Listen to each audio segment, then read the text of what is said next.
Well, good morning, everyone. Welcome. The Senate Committee on Commerce, Science, and Transportation will come to order. It is terrific to be here with everyone. I want to take a few minutes just to reflect on number one, the last 2 years, and I want to thank Senator Cantwell for her service as chair. She and I enjoyed a good working relationship for 2 years. We worked in a bipartisan manner as chairman and ranking member on this committee.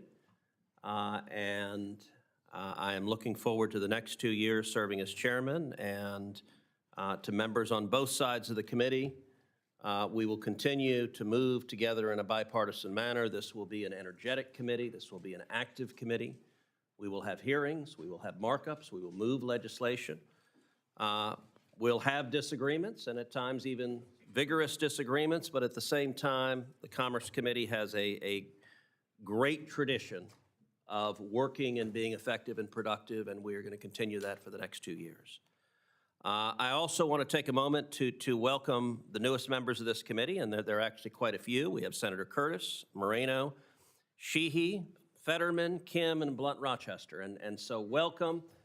You're going to enjoy this committee. It has a wonderful jurisdiction. It touches on damn near everything under the planet, and it's a good group. You know, I joked just a minute ago, Senator Klobuchar and I were chatting about judiciary, and I have joked about how judiciary and commerce are very different places. That judiciary is kind of the Roman Colosseum, and you strap on your armor and you grab a battle axe and you just beat the living daylights out of everyone else. And then you come over to commerce and you put on robes and you put daisies in your hair and you sing Kumbaya. And half the time it's the same people that an hour earlier you were in one context and you're in the next. And so we're going to have fun and we're going to be busy. And we're starting with the very first hearing is for the confirmation of President Trump's nomination of former Wisconsin Congressman Sean Duffy to be Secretary of Transportation. Welcome, Mr. Duffy. Congress established the Department of Transportation in 1966 to ensure, quote, the provision of fast, safe, efficient, and convenient transportation. Consider what has happened since. In 1966, man had yet to set foot on the moon. Now we are using drones in everyday life, riding in driverless cars and sending private missions to space. Now Elon Musk has launched his car into space. A new era in transportation and infrastructure is here.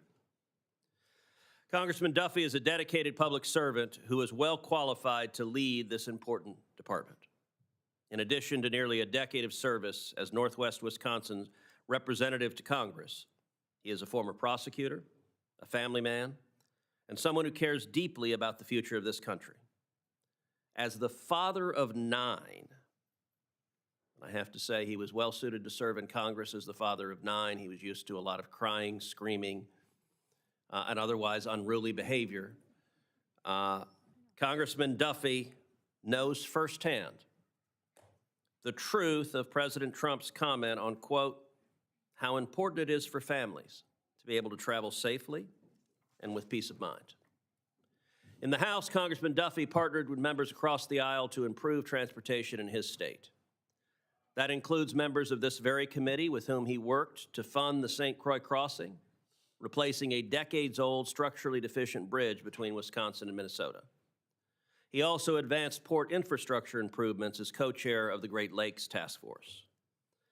Congressman Duffy will promote a leaner, more efficient Department of Transportation, eliminating onerous regulations while responsibly investing in the nation's infrastructure and ensuring safety. I support his nomination, and I look forward in this hearing to hearing more about his qualifications and his vision for the Department of Transportation. And with that, I will turn to Ranking Member Cantwell for her opening remarks.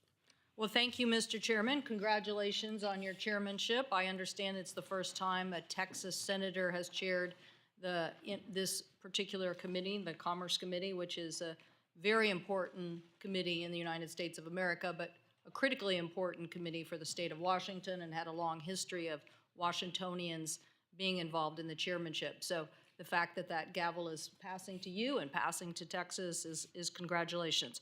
I do, too, want to welcome our new members, Senators Fetterman, Kim, Blunt, Rochester, Moreno, Curtis, and Sheehy to the committee. We look forward to working with all of you and the returning members. I do believe, Mr. Chairman, we did accomplish a lot working together and with our colleagues, the Shipping Reform Act, an infrastructure bill, a CHIPS and Science Act, and FAA reform. I'll put something in the record expanding on those accomplishments later. But I don't care whether we are in this chair or this chair. It is about the comedy of getting things done for the American people. And while I think that those bills led to economic opportunity and manufacturing resurgence in the United States, the infrastructure investment we're going to talk about today was critical to that, I believe there's more to do in driving down costs, particularly as it relates to supply chains, making sure that transportation infrastructure get those people to work that need to get to work on public transportation systems. So look forward to talking to the nominee about that. I hope that as we continue to work together in comedy, we can work out the rules of the committee. We haven't done that yet.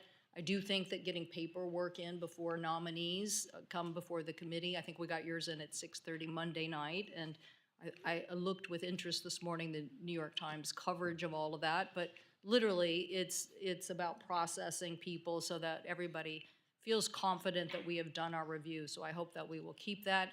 And on the rules of the committee, I hope we can work out something because I believe that the American people don't have enough confidence that we do work together. So I tried to operate working together because I want to show people that we can accomplish things that way. And very, very prideful that I think after our markup on the CHIPS and Science Act, you came over to me and you said, that was a good markup. And I remember that because I think we processed over 100 amendments. A lot of people would have done things differently today, try to come up with a deal and stick it in NDAA. So let's continue to grow the muscle of the Commerce Committee under your leadership, and I'll look forward to working with you on that. To this nominee, again, congratulations to you and your family on that. There's one thing the Northwest also appreciates besides the Commerce Committee.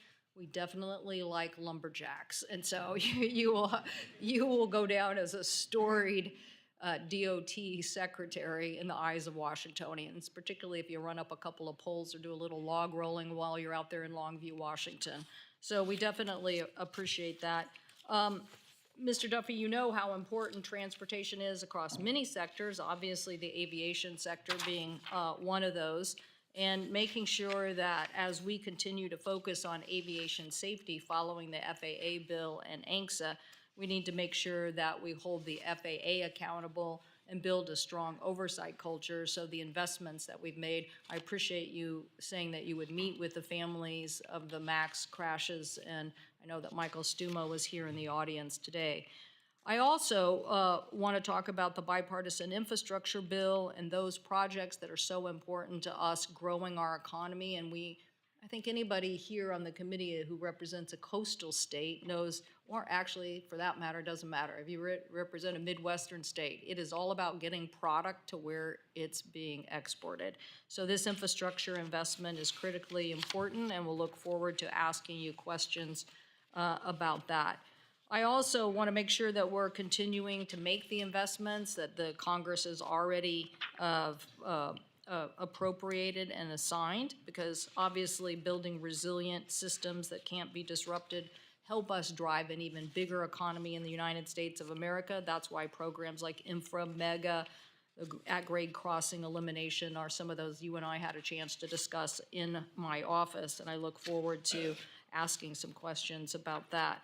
I also just want to mention that as people continue to discuss other appointees to the Department of Transportation, Mr. Bradbury has been nominated as one of the chief architects of the 2025 project, and we will want to know from you what you believe we should continue to move forward on in investments in transportation.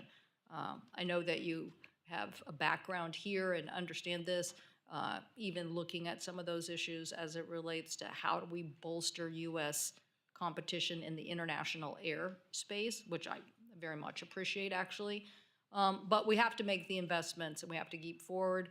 I want to hear your views on a Surface Transportation Act, and that is something that needs to be authorized by 2026.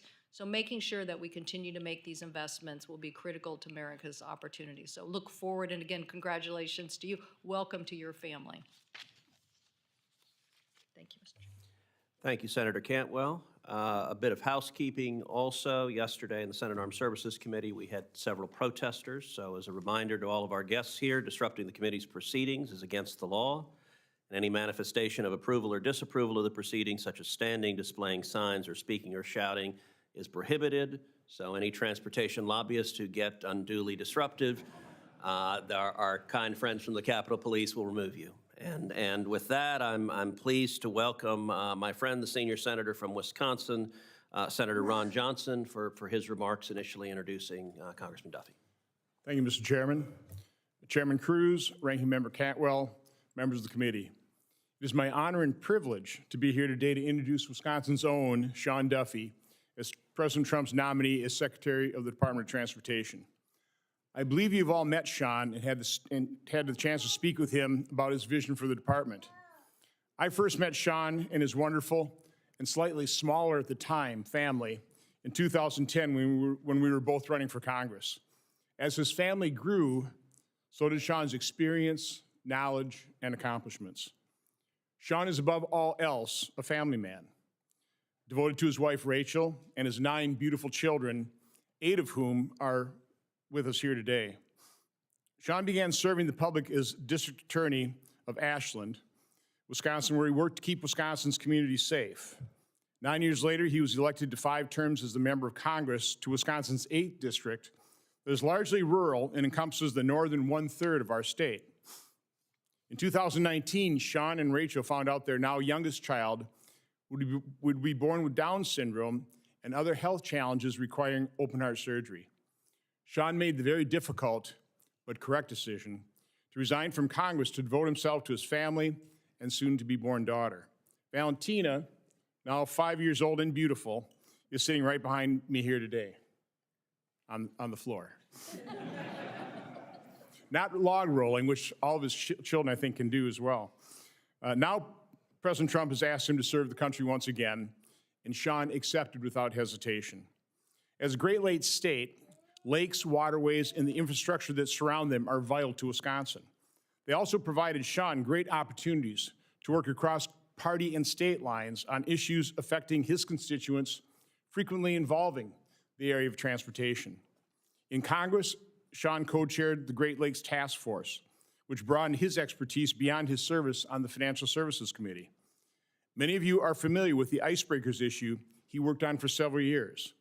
Sean worked on a bipartisan and bicameral basis with me, Senators Cole, Senators Klobuchar, and Franken to help construct a bridge across the St. Croix, which required an exemption from the Wild and Scenic Rivers Act.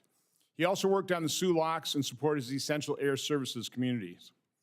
Sean passed a bill into law to increase weight limits on our federal highways to accommodate logging trucks in line with the standards of our state roads.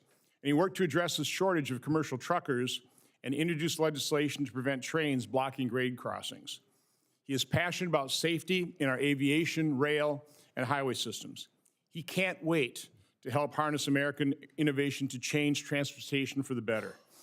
Sean will be a strong and dedicated leader of the Department of Transportation, prioritizing safety and ensuring we are investing in infrastructure projects that connect our communities. We are fortunate he is willing to serve the public again, and I recommend him to you without reservation. I am proud to introduce my friend Sean Duffy to the members of this committee. Thank you. Thank you, Senator Johnson, and welcome. And it is a strong display of bipartisan support. We also have the other senator from Wisconsin, a Republican and Democrat, both supporting you, and a longtime member of this committee as well. And so, Senator Tammy Baldwin, recognize you to introduce Mr. Duffy. Thank you, Mr. Chairman. Thank you, Ranking Member. It is my pleasure to introduce Sean Duffy as we consider his nomination to serve as the next Secretary of Transportation. Sean and I have known each other for many years and have worked together in the Wisconsin delegation during our time in the House of Representatives together. As a Wisconsin native from Hayward, Mr. Duffy is a former congressman who represented Wisconsin's 7th Congressional District from 2011 to 2019. In that time, we partnered on shared priorities for our constituents, including a bridge you've already heard about, the St. Croix Bridge in western Wisconsin. Now, it usually does not take an act of Congress to build a bridge, but it was needed in this particular instance for a new bridge over the St. Croix River connecting Wisconsin with Minnesota. And with the help from Senator Klobuchar, Senator Cole, Senator Johnson, Sean Duffy and I, without hesitation, whipped our respective caucuses and brought together a House majority necessary to pass legislation to replace an 80-year-old Stillwater Bridge. As Sean can attest, this was a decades-long battle, which resulted in a significant bipartisan win for our state. It was not a matter of right or left, just what was good for our constituents, our economy, and our state. Today, the St. Croix crossing, which opened in 2017, has shortened travel times, reduced traffic congestion, and most importantly, improved safety. This type of bipartisan work for the American people is what I expect to see from Sean should he be confirmed. Our efforts show that when we work together, we get important things done. And we haven't always agreed, and I'm sure that will continue to be true. But as my colleagues on this committee know, I will be the first to call out any efforts to roll back our Buy America rules, or weaken safety, or increase costs, or cut funding for critical projects like the Blotnick Bridge in our state. But at the end of the day, I am confident that Sean is the right person for this job in this upcoming administration. I believe he will help deliver for Wisconsin families, businesses, and workers, and I expect that he will work with this committee and both sides of the aisle to improve our infrastructure and address the challenges that arise in the years ahead.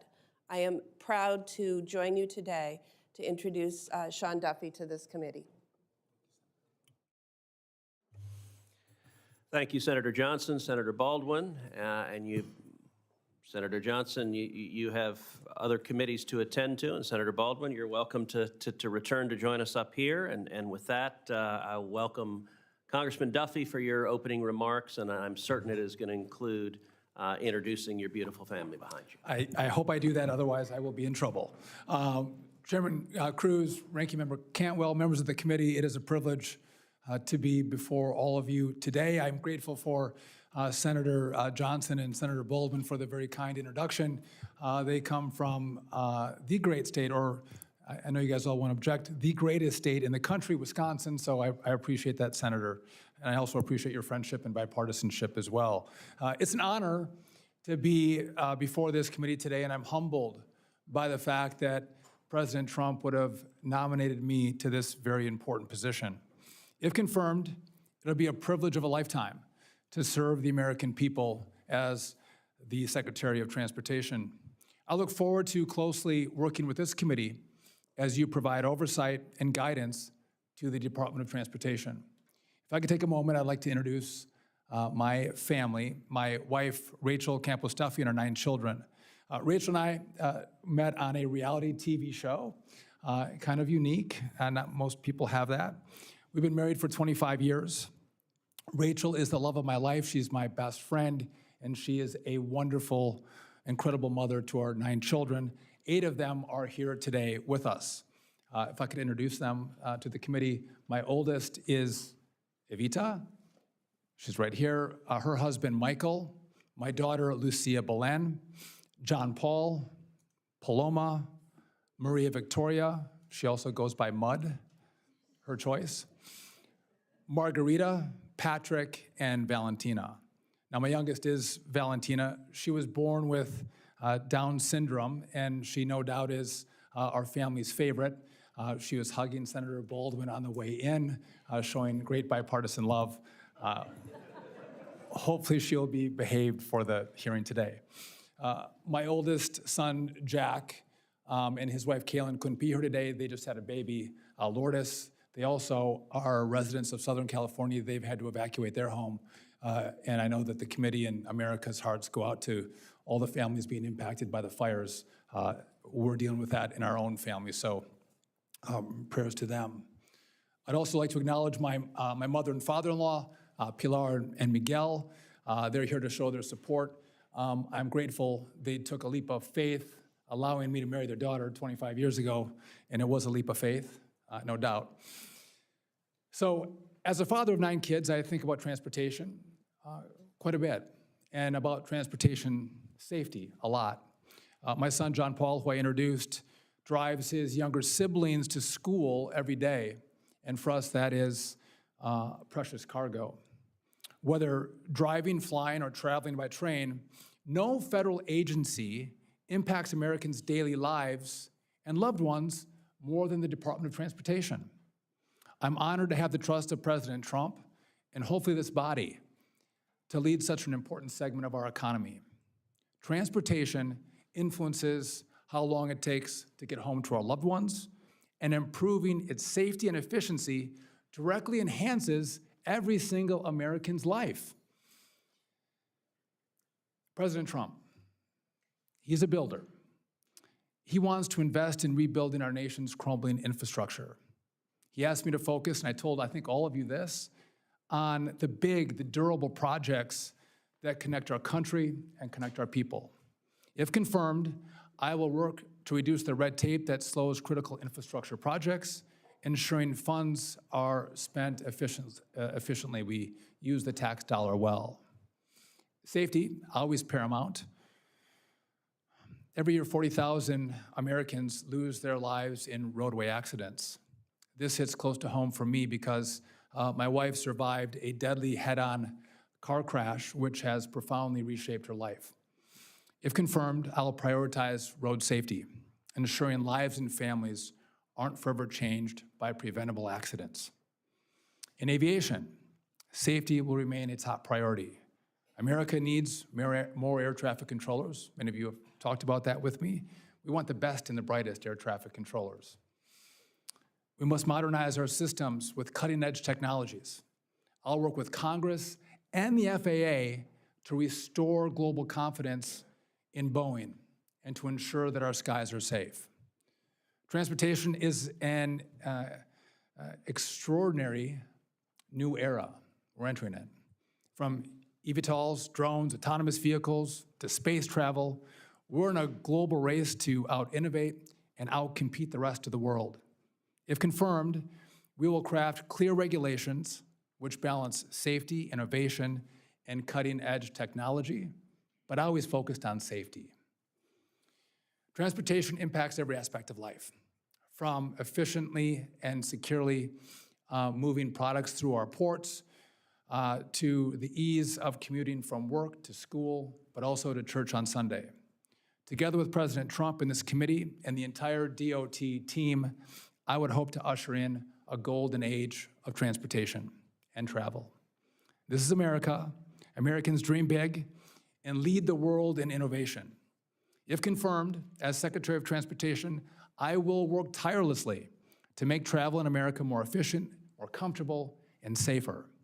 Americans deserve to have travel experiences that make all of us proud. So I want to get to work with all of you and the staff at the DOT. I want to thank you all for welcoming my big family and me to the committee room today, and I look forward to, I think, taking your questions. I yield back. Thank you, Congressman Duffy. Welcome, and welcome to your wife and your beautiful children. Thank you for being here and joining us today, and congratulations on your husband's and your father's appointment to this major position serving the people of the United States of America. We'll now move to questions. Congressman Duffy, let's just start with a broad question. If confirmed as Secretary of Transportation, what would you want you and your administration's legacy to be when it comes to transportation and infrastructure? I appreciate the question, Senator. That I had a legacy of improving safety. I had a legacy of working with this committee, but specifically Senator Cantwell, to make sure we get Boeing back on track, producing great airplanes that are safe airplanes. And also, as President Trump has charged, building the big infrastructure projects that connect this country, without forgetting, by the way, rural America that uses that incredibly important infrastructure. But those three things, I'd like to be a legacy from a tenure as the Secretary of Transportation. Terrific. Last year, one of the things this committee did, working with the House, was passing the FAA reauthorization bill. In the Senate, that's a bill that included over 200 amendments from both sides of the aisle. Every member of this committee had amendments that were included in that bill, in addition to the majority of members of the Senate had amendments from both sides of the aisle that were included in that bill. And that was one of the reasons we saw such overwhelming bipartisan support for that legislation when it moved. One of the elements of that bill was a provision that I authored to establish a Center for Advanced Aviation Technologies. The center is designed to accelerate integration of advanced air mobility and other emerging aviation technologies, such as air taxis, into the national airspace system. I drafted that provision to establish the center in Dallas, Texas, because of Dallas's central role as a hub of aviation experience from the private sector, the world of the academics, and government, particularly on power lift vehicles. It is now incumbent on the Department of Transportation to stand up the Center for Advanced Air Mobility. Will you commit to work with me to ensure that the department establishes this center consistent with congressional intent? I absolutely will work with you, Senator. And by the way, my daughter lives in Dallas, goes to the University of Dallas and loves the city. So, Well, look fantastic. forward to working with you. And I do want to say you also have the prayers of all of us for your son and his wife in Los Angeles. What is happening there is truly horrifying and unspeakable. And so we pray that they're safe and their family's safe. Thank you. The Surface Transportation Project Delivery Program allows the Federal Highway Administration to assign responsibilities for complying with the National Environmental Policy Act to a state. The Texas Department of Transportation has exercised this authority since 2014, but it is up for renewal. The federal environmental protections still apply, but TxDOT is much more efficient. On average, Texas completes an environmental assessment in less than 17 months, which is roughly half the time it takes the Federal Highway Administration. If confirmed, will you prioritize the renewal of TxDOT's NEPA assignment authority from the Federal Highway Administration on reasonable terms before its expiration in March of 2025? Senator, I look forward to taking a look at the designation to Texas. Obviously, the state has done very well with this designation, speeding up the process. And so, yes, I commit to you that I will look at that and hope to reauthorize that designation. Excellent. There are currently 5 applications for licenses to allow deepwater ports to operate and transfer oil and gas on ships at sea pending before the United States Maritime Administration, or MARAD. These applications have been pending for the entirety of the Biden administration, nearly quadruple the maximum time limit for review under the statute. In addition, the Biden administration thoughtlessly and needlessly forced one company, the Texas-based Duffy LNG deepwater port, to start its application from scratch after slow-walking it for more than 5 years. President-elect Trump has promised to jumpstart American energy independence when he takes office. Will you commit to this committee that, if confirmed, one of the first things you will do is direct MARAD to issue these 5 licenses consistent with the statute? I commit to you to following the law, and I understand from you and from the president how important American energy independence is and how important these applications and permits are to making sure that happens. And I would also ask you in particular to expedite review of Duffy's reapplication in Texas. Yes. The way they've been treated, it just hasn't been right. Absolutely. Under the Biden administration, financial obstacles have only grown for the California high-speed rail project. It currently has an unfunded gap of roughly $100 billion, and yet the Biden administration doubled down by awarding more than $4 billion in taxpayer dollars to this ill-fated project. DOT career staff reviewed the various applications related to those awards, but the Biden administration refused to share those ratings with this committee, likely because those ratings do not support the Biden administration's decision to continue funding the project.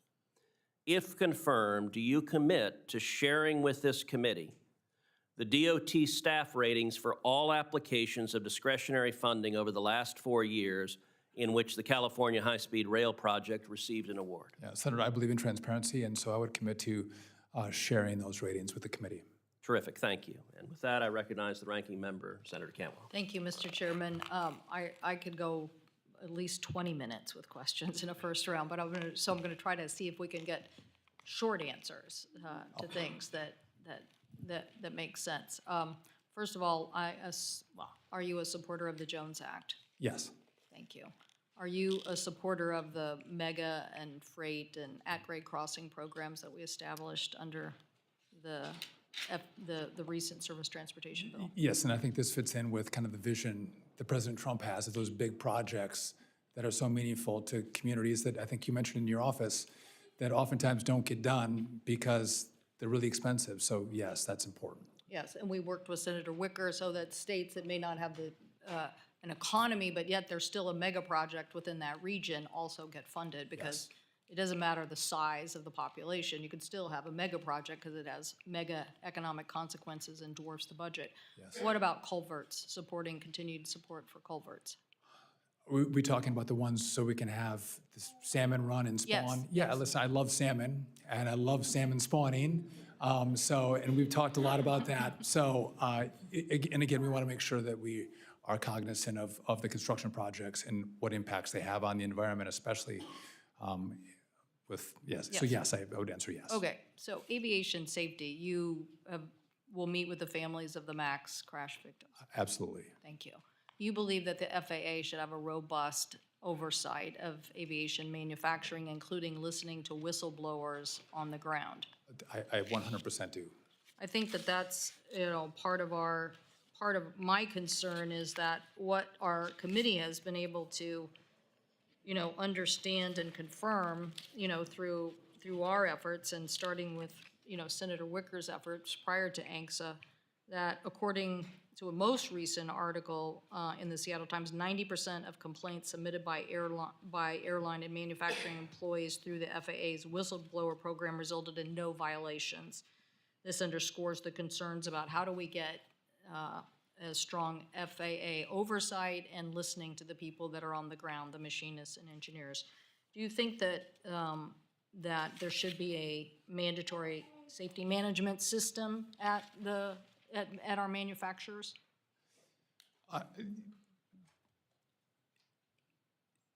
One more time. You can take this for the record. Safety management systems are a redundant circle of continued safety improvements that the expert panel has suggested that we do. The expert aviation panel has suggested that's really what is missing. And I think in the prior administrations, people didn't really push for a strong safety management culture. And I think that's what we're still pushing to make sure that that is exactly, the FAA is saying that's what Boeing should do, but we have to continue to push on this Obviously, issue. there's been a missing link. Obviously, there's a lot more work to do, and so if this is part of the missing link to make sure we get a better safety record at Boeing, I'm on board. Great. And the issue about, projects that, I mentioned the I-5 bridge when we spoke, the infrastructure investment that's already been planned, that the money has been out the door and has been, it's on its way to doing the work. Will you commit to helping complete these projects and continue the funding? That are underway, yes. And again, one of the complaints I've heard from the committee is oftentimes the money is not moving fast enough. There's been questions about why it's taking so long. So I'd love to work with you and make sure that the money gets out the door to the projects that are underway. Great. And we have a very strong economy in the Northwest, but I expect, just like my colleagues, we have a lot of people who have to travel a long way to get to work. Why? Well, we haven't built enough housing, but public transit becomes a very key cornerstone of the investments. And so for us, that's the sound transit system. All in all, according to AAA, car ownership costs an average of $1,000. Ownership costs on average over $1,000 a month. Meanwhile, a Sound Transit pass costs $100 a month. So making sure that we're gonna keep our investment in public transportation. What are you committed to working with this committee on public transit investment? I am. Yes, thank you. And then I too want to give my condolences as it relates to the fires in California. My state knows these issues well and how devastating they can be. And to your son and his family, I hope the best for them. Thank you. In the very near future, the World Cup and the Olympics will be coming to places like Seattle and Kansas and LA. Will you work with this committee on making sure that we have infrastructure investment to be the host for those kinds of facilities, those Senator, events? I commit to working with you, yes, and the committee. Great. And I think that's all I'm going to do this round, and we'll go back onto some of these other issues. But thank you for your brevity and commitment on those issues. Thank you. Thank you. Senator Fisher. Thank you, Mr. Chairman. Welcome, Mr. Duffy, and welcome to your family. We're very excited you're here, and congratulations on your nomination. Regardless of anybody's opinions that we may have on EVs, the fact remains that we now have more electric vehicles on the roads of this country. They are 30% heavier on average than gas-powered cars, and because of that, they crash with up to 50% more impact on the vehicle and the roadway infrastructure. Despite this wear and tear that we're seeing on our infrastructure, EVs do not pay into the Highway Trust Fund. A trust fund, as you know, is already woefully inadequate. It's facing a shortfall. And last Congress, I introduced a bill to remedy this by requiring EVs to pay a fair share. Do you think that, and would you be, if so, do you think that EVs should be paying into the Highway Trust Fund? And would you work to figure out a way to make this feasible?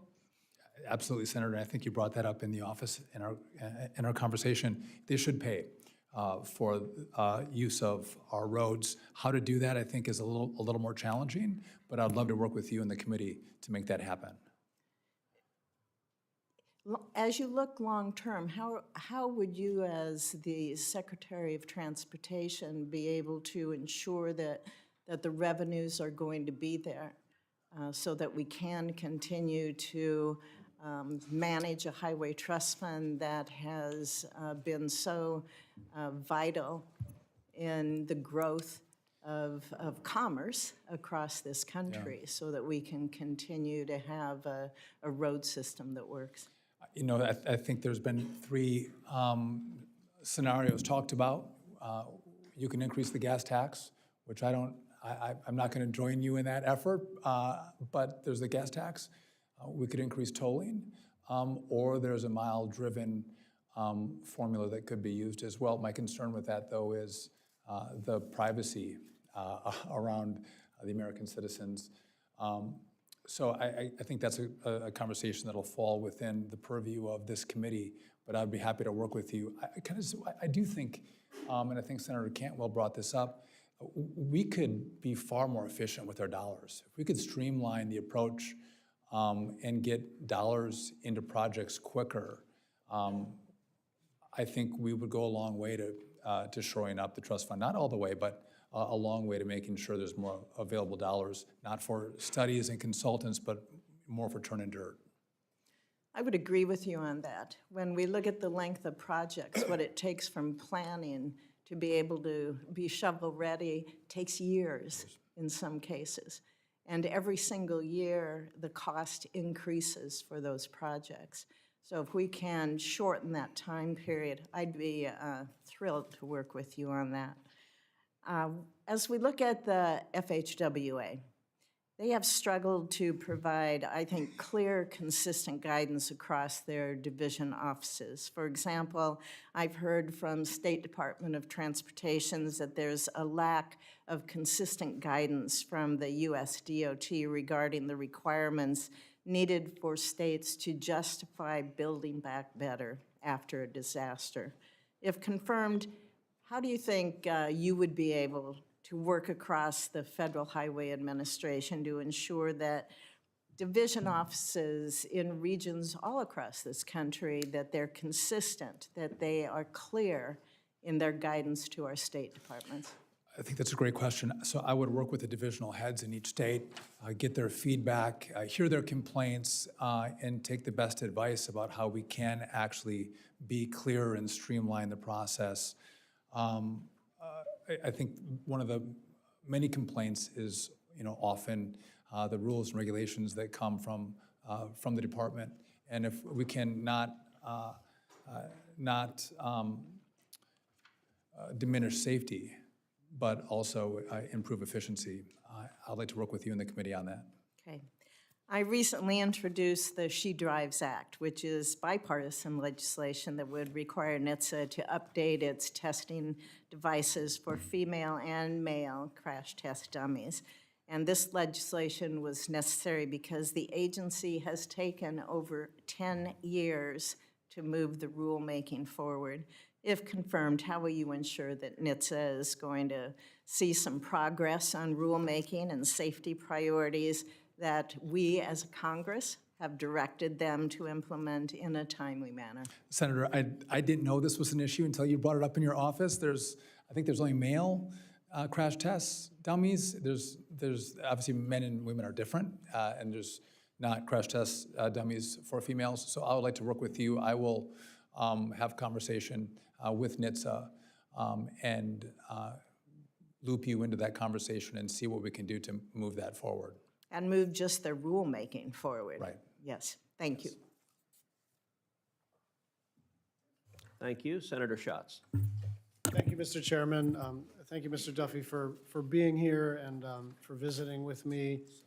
I want to sort of zoom out before we get into some details. The tradition of the position of Secretary of Transportation is kind of unique. You had President Bush nominate a Democrat, Norm Mineta, President Obama nominate a Republican, Ray LaHood, and then a number of secretaries who had their clear partisan affiliations, Chow, Buttigieg, Fox, others, but once they got into the position, they just treated transportation like transportation. And so just in the big picture, I'd like for you to offer clarity to the whole committee and to your staff, your future staff, that you're going to continue in that long tradition of bipartisanship and really nonpartisanship as it relates to transportation policy. I appreciate that question and give me a chance to talk about that. I don't think safety is a partisan issue. The projects that we talk about in your offices and we'll talk about today, those aren't partisan projects. Infrastructure is not partisan. And so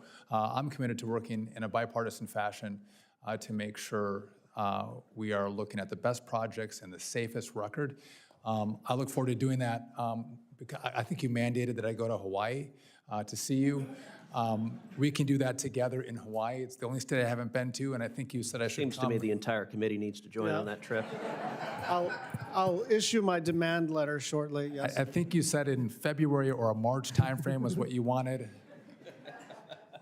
On IIJA, just to be very clear, it's a federal law, it was a bipartisan law, and I just want your assurance that in terms of releasing funds, that this will all be done on the level and not be intermediated by any political concerns. Absolutely, you have my commitment. Thank It will you. be on the level. I want to talk to you about tribal transportation.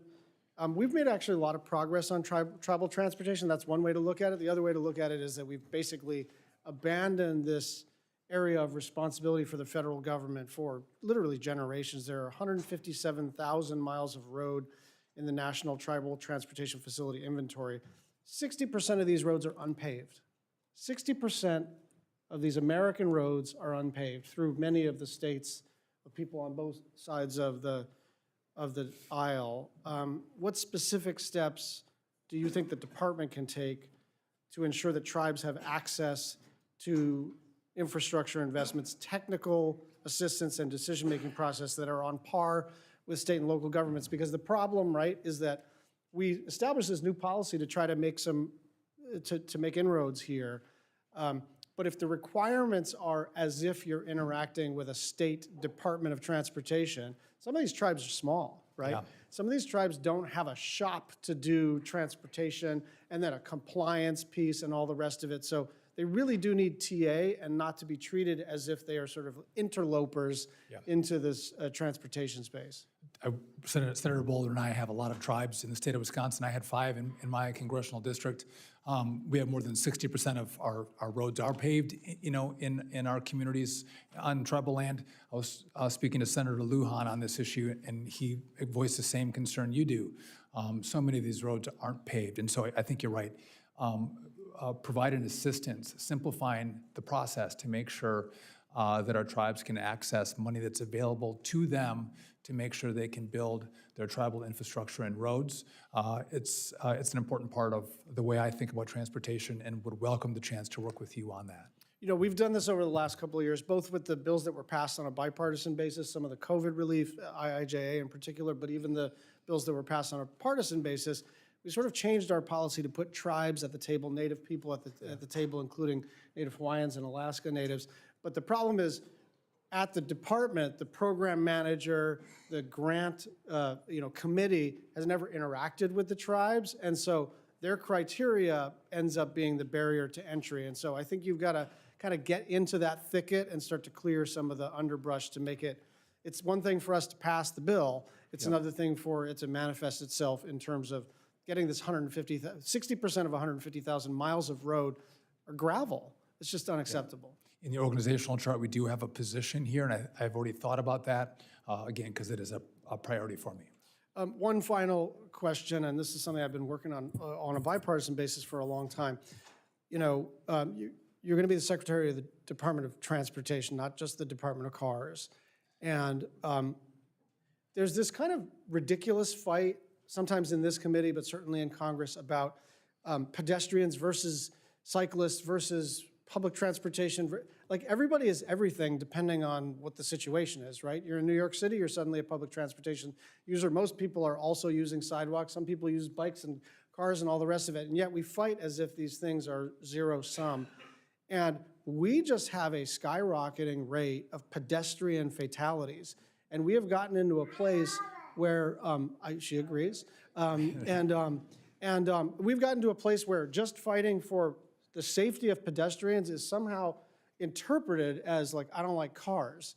And I just would like for us to create a context in which we can all agree that pedestrian fatalities going up is a bad thing, and we should all work on that problem. It has nothing to do with your view about EV or public transportation or smart growth or climate. I just don't want people to get knocked over when they're trying to walk to the supermarket. I agree with you. Pedestrians dying is a bad thing, and I would love to work with you on figuring out ways that we can make sure our roads are built safer, keeping our pedestrians, our bikers, maybe even the scooterers safe as well. Thank you. Thanks for the extra time. And I think we're all agreed now that death is bad. With that, Senator Moran. Chairman, thank you. Thank you to you and Senator Cantwell for your leadership now and in the past and what will continue. And Mr. Duffy, thank you for joining us today and your willingness to serve. Senator Cantwell mentioned Boeing. I want to highlight for you the importance of Boeing's recovery to all of the country. Boeing is important to us, certainly in commercial travel, but a hugely important component of our national security and defense, our capability of being able to do things and do them well. I also would highlight that Spirit Aerosystems, Kansas' largest private employer, is a supplier to Boeing. And so Boeing's success is important to the jobs and incomes that many Kansans earn. Wichita, the air capital of the world, is a significant component of the supply chain for Boeing and others. And I would love to hear you with your suggestions or thoughts about what the next step is in getting Boeing back in business. I appreciate the question, Senator. I agree with you. Boeing is it's a national security issue. Boeing is the largest exporter of American product. Incredibly important. In one of my meetings, someone said, though, they need tough love, which is what they do need. I think we have to make sure they are implementing their safety plan. We have to push the FAA to make sure they're implementing their safety plan. But I'd like to talk to the safety experts at the FAA to see where we're at and where we need to go to make sure we continue to advance safe airplanes being built at Boeing and exported around the world. Well, let me highlight the importance of that to places that you may not think about other than Seattle and Washington State. It's true in Kansas and Texas and many places across the country where the supply chain is damaged because Boeing is incapable of purchasing. And I've said this every time I've talked about Boeing. None of us, it's the usual disclaimer, safety comes first, and I would highlight on what you said, there is no future for aviation and air travel in this country unless people are safe to fly and unless they know and feel they're safe to fly. So there's no shortcuts to be had, but it is not something that can linger forever without getting us back, we would not avoid the circumstances our country faces in the absence of that capability disappearing. So I encourage you to work with speed and accuracy and efficiency with safety at the forefront of your mind, but knowing this is an important task that the Department of Transportation and particularly FAA has. I want to highlight for you the Federal Contract Tower Program. So this is a component of air traffic control. It's a public-private partnership in which communities that are rural and small can have access to air service and have access to the ability to guide those planes in and out of the airport safely and securely. And I just would encourage you to continue to prioritize this program. I wanted to make sure you knew of its existence, and it gets awfully high marks from the DOT Inspector General. And how important it is to this committee. And so, yes, I understand the importance of federal contract towers. You may take note, I don't know about all of our new members, but this is a highly rural committee with Which I lots appreciate, of by the interest way. That's great. in these and other topics. Long distance, perhaps along the same path. Kansas is the home to the Southwest Chief, travels from Chicago to Los Angeles. My experience with administrations, with the past administration, and certainly with from time to time with the board of directors of Amtrak is very little interest or care and concern for anything other than the Northeast Corridor. And I would highlight for you the importance of passenger rail service through many places across the country. You mentioned this in the office, how important the chief is, and I think a few other members mentioned it as well. So that point has been made, and I understand it. There's also, and I agree with you. We can't forget rural communities. Public-private effort for an extension of the flyer, which would go from Newton, Kansas to Oklahoma City, which then connects with Dallas. So it's one of those circumstances in which the states are putting in dollars to partner to get additional rail service. Finally, short line rail service, again, another rural issue. The short line rail industry is hugely important to Kansas and to rural places across the country. It's how we get grain to market. In many instances, years ago, there was lots of abandoned tracks, and they were sold off for their steel. There have been short line rail companies who have, rather than make the immediate profit of selling steel, have created railroads that actually provide service to rural communities across our state. And it is hugely important. I'm an author of a tax code provision 45G that helped upgrade the short line rail industry from the tracks to compete and to connect, is a better word, with the long distance carriers. And again, my purpose in raising this topic is to make sure that it's something that you're aware of. And I, of course, look for your support as we continue to try to make sure that rail services are available, in this case, in a freight way across the nation. In my community, this was an issue. If you can't move your product from rural America and connect it, it creates huge problems for small businesses that employ the families that live in rural America. So I'd love to work with you on that. Thank you, sir. Thank you. Senator Baldwin. Thank you, Mr. Chairman. When we had a chance to meet earlier, we talked a lot about Buy America rules. I consider myself a huge champion of Buy America rules, the straightforward idea that when you're using taxpayer dollars to build infrastructure, we should be employing American products and American workers and supporting American businesses. 4 years ago, when we had Pete Buttigieg sitting before this panel, I asked him about Buy America rules, and particularly his commitment to work to discontinue a waiver that had been in place for 40 years that allowed federal highway projects to sidestep Buy America rules. Well, earlier this week, the Department of Transportation finalized a rule to discontinue that long-term waiver. And it's been a long time coming. And I am proud to say that it will ensure stronger Buy America standards for highway construction. So I ask you today, this rule will be rolled out in 2 phases over the next 2 years. Are you committed to seeing this final rule through as written? And speak generally about your commitment to Buy America rules. First, I appreciate you and your work for Buy America. It's an issue that I share with you, and I think you've been a leader in the Congress on this issue, and I commend you for that. It matters for Wisconsin, but also matters for the country as a whole.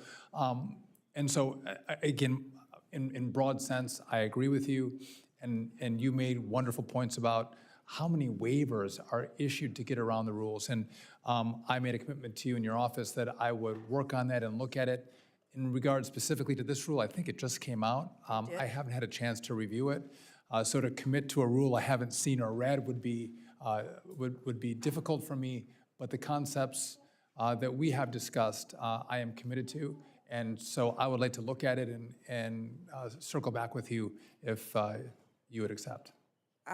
We will talk further about it without question. And on this same vein, when we passed the bipartisan infrastructure law in November of 2021, it included my Build America, Buy America provision to strengthen Buy America preferences for iron and steel products, construction materials, and manufactured products on all federal aid awards used for public works infrastructure construction. The law includes requirements to impose strong Buy America standards on programs that are deemed deficient, meaning that they are not covered at all, or the existing coverage is outdated or undermined by loopholes, as we've discussed. Do you commit to enforcing our Buy America laws, particularly for DOT programs that are deficient? Yes, I commit to following the law as passed by Congress, and especially in regard to these issues. Okay, thank you. Last Congress, the Federal Aviation Administration Authorization Act was signed into law. And this law included a provision from my Air Carrier Access Amendments Act to ensure that airplanes are designed to accommodate people with disabilities, and airlines meet accessibility standards, including for individuals who use wheelchairs.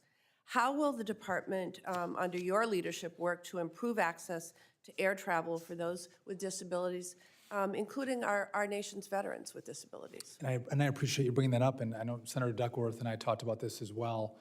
And I would just note that disabilities come in all forms, shapes, and sizes. My daughter, who you've all met, she has Down syndrome.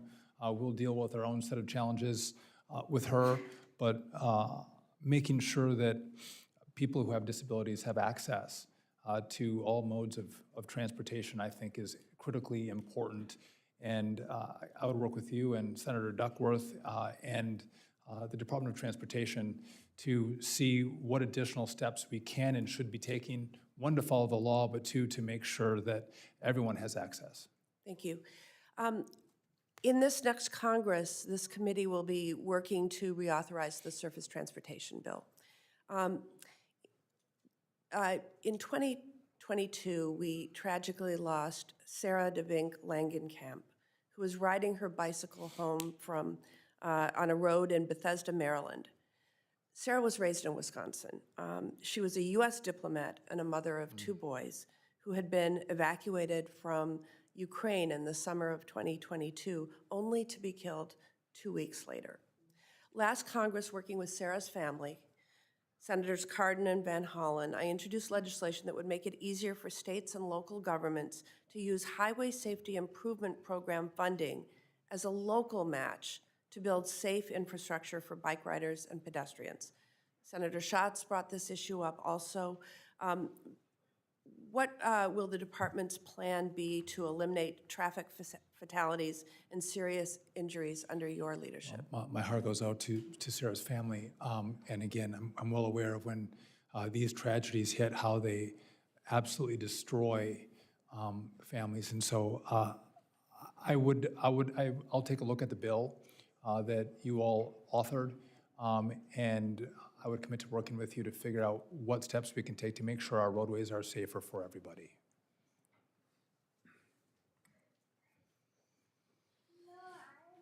Thank you. Senator Sullivan. Thank you, Mr. Chairman, and Mr. Duffy, congratulations to you and your beautiful family.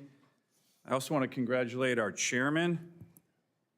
You know, his opening remarks, I didn't know my good friend and firebrand from Texas ever sang Kumbaya to anybody, anytime. I'm learning a lot here. There you go. Mr. Duffy, I believe you are very highly qualified to be the secretary. I certainly plan on supporting you.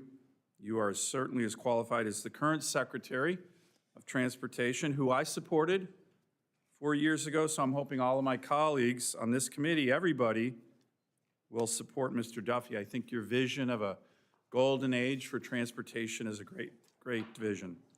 I appreciate our meeting. As I mentioned, my state has a lot of unique challenges on infrastructure. We're resource-rich, infrastructure-poor. Alaska is 120 times bigger than Connecticut, and we have less road miles in Connecticut. Yeah.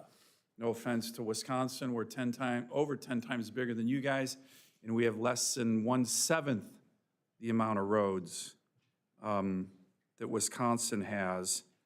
And much of the discussion on infrastructure and transportation in DC talks about rebuilding infrastructure or paving roads, but it doesn't often focus on the fact that in some places we don't even have infrastructure. Alaska wasn't even a state when the Eisenhower administration launched the big federal highway building program. So I'm going to ask you the easiest question of the day. Will you commit to coming to Alaska in the summer? You can bring your family. You can do salmon fishing with me after we hit some infrastructure. And this is an easy one. Maybe you go after your trip to Hawaii. But will you come to my state and see these challenges? Because they're real challenges. You can hear about them, but unless you're on the ground, it's tough. I would love to come to Alaska, and I promise you I will not sing any hobo Jim for you. Oh, you're right. I sang to him in the office. That was very good. It was very good. Thank you. Let me talk about another one that you and I talked about. I just want to get your commitment on. We have 251 communities in Alaska that are not connected by roads. Yes. Most people in America think, wait, every community is connected by roads. Well, not in our state. So air service is essential. Essential air service is essential. Dozens of communities in Alaska are covered by the Essential Air Service program and would have no other way or means to get food or get people out of their communities.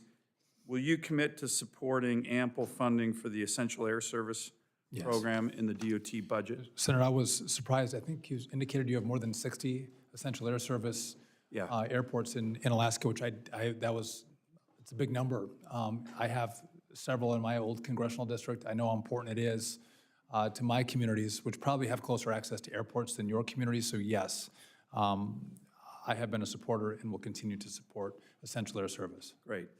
I'm really glad you highlighted aviation safety. Given our lack of roads and our isolated communities, we have more pilots per capita than any state in the country, but unfortunately, we have the highest rates of accidents, including fatalities on aviation. The NTSB in February 2020 put out a big report dealing with Alaska aviation and listed these numbers, which are very troubling. Can you continue to work with me on the Alaska Safety Initiative? It was in the FAA bill this year. It's focused on better available weather data reporting, infrastructure for some of these small rural airports. This year's FAA bill authorizes up to $25 million annually for this safety initiative for Alaska, which is desperately needed given our very high rates of crashes and fatalities. Sir, I wasn't aware until you pointed out how many fatalities you have in Alaska. I would welcome the opportunity to work with you on that issue. Thank you. I'm a big fan of the air traffic controllers as well. They do incredible work in my state. And so I'm glad you did a shout out to them at the beginning. Let me ask one final question. It's a long, big topic, but it's so important. We talked about it. It's permitting reform. We need it. A lot of people say we need it, and then when we try to get anything done, we can't get anything done. A lot of my view, lower 48 radical environmental groups use NEPA to block projects, not help projects. We have, we're kind of the parade of horribles in Alaska. Secretary Chow helped break a NEPA logjam in the Cooper Landing bypass on the Sterling Highway on the Kenai Peninsula in Alaska. It took almost 40 years to get that EIS. Okay, this is madness. And took 20 years to permit a gold mine in Alaska. Senator Cantwell had this issue of a new runway at SeaTac Airport. Took 15 years to get the permits just to build a new runway. So what are your ideas on NEPA reform, and will you commit to making that a top priority? I've talked to President Trump about it. I know it's a really big focus of his. We have a great opportunity, but we need it. And enough talk on this. We got to do something. We do. So again, the length of time it takes to do projects, way too long. The NEPA process is complicated and time-consuming. We don't have to trade in making sure we protect the environment to do projects. And so I would like to work with this committee, which obviously has a very large role in permitting reform, but I commit to do what I can at the department to speeding up the process. Great. Thank you very much. Thank you, Mr. Chairman. Thank you. Senator Klobuchar. Thank you very much, Chairman Cruz. Thank you to our nominee and the many Duffys behind him. So I hear we've already talked about the Stillwater Bridge. I have a painting of our bridge on my office wall. And we had to, along with others here, had to actually take a lot of grief from people in both our parties, I would say. And now the way I look at it, it's the most beautiful bridge in our state. And I always tell people it's not a bridge to nowhere, it's a bridge to Wisconsin. And I appreciated your work on that. And I know you've already been committed to and said you were committed to continuing bipartisan work and supporting the work that needs to be done on the bipartisan infrastructure law. Do you want to add just briefly to that? If I could, I appreciate the partnership and friendship that we all built together with Senator Baldwin and yourself, and it was a bipartisan group. Again, we needed an act of Congress to build this bridge. When we walked on the old Stillwater Bridge, which is, I think Senator Baldwin mentioned, 80 years old, there's bolts falling off the bridge, and so I think that was a great project. When I fly into Minneapolis and drive up to Hayward, where I was born and raised, I go across that bridge and I'm proud every single time for the bipartisan work that we did together. And I would like to continue that kind of work should I be confirmed. Thank you. One example, different than bridges, aviation towers. Duluth, not too far from Wisconsin, has one of the oldest ones in the nation, I think the third oldest. Representative Stauber, who I know you know, and I and Senator Smith have been working on this. And just will you commit to support federal funding to upgrade our airports, air traffic control towers? I do commit to that, and I'd welcome the opportunity to see the tower in Duluth. And you have one. What is flooding in Duluth? Is that the one that's flooding? We have a tower in Duluth that's important for the airport, but also we have Cirrus Jets, and as you know, with Superior, and then we also have a Guard Reserve unit up there, so it's pretty important. Distracted driving, it takes 5 seconds to drive across a football field at 55 miles per hour. We have a 19-year-old from our state who died tragically in an accident involving a distracted driver. 9 people in the U.S. are killed every day in accidents that are reported to involve people looking at their phones, distracted. If confirmed, you commit to continue the work actually started under Ray LaHood when he was the Transportation Secretary to combat distracted driving. I do. I commit to that. And for someone who has young drivers himself, and again, it's not just young drivers who get distracted, but oftentimes it seems like they're the ones that are more prone. I would love to work with you and the committee to make sure we figure out a pathway forward to make sure these youngsters and every American is making sure they're paying attention to the roadway and not their phones or something else in their vehicle. Very good. We're proud of the Borealis line with Amtrak. Many more riders than were predicted, reaching 100,000 riders in the first 5 months involving Wisconsin and Minnesota. Will you commit to working to improve and maintain passenger rail? Yes. Okay, very good. Recreation and trails, did anyone else ask you about snowmobiles or ATVs? And I know you've just been waiting for that, given our 2 states. So the Recreational Trails Program provides funding to states to develop and maintain outdoor recreational trails through taxes paid on gasoline used to fuel snowmobiles, ATVs, and other recreational vehicles that do not use highways. This has been highly popular. We've been able to forge a coalition with bicycles, bike riders, and with the ATV snowmobiles. You know, it used to be kind of a divide on this recreational trails, and I've led that legislation. Do you agree that programs like this one are important for tourism and for just the quality of life of the citizens of our country? I know the benefit in northern Wisconsin to these trails, what it does to bring people in from Minnesota who love to ride on our wonderful trails. Sorry about that, Senator. But no, I would commit to working with the committee, and I understand the importance of these trails for the quality of life.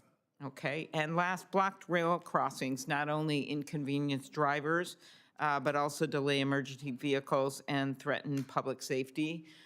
We've had a number of accidents, some tragic, and we recently got some grants throughout Minnesota to continue working on these blocked rail trails, blocked rail intersections. Are you committed to addressing blocked rail crossings? 100%. This was an issue that came up when I was in Congress.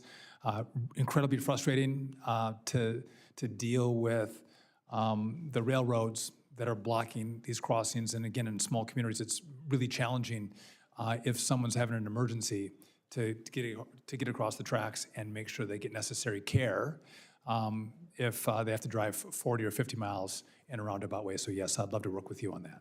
Okay, thank you. Thank you, Chairman. Thank you. Senator Blackburn. Thank you, Mr. Chairman, and Mr. Duffy, welcome. We're Hello, Senator. delighted to see you here. And a few quick things that I have for you. Number one, Tennessee is an auto manufacturing state. And with EVs, research that's being done on AVs, and what we are finding out is that the Chinese automakers are trying to partner up with Mexico and then bring their automobiles into our marketplace. And of course, that allows them to collect sensitive U.S. data.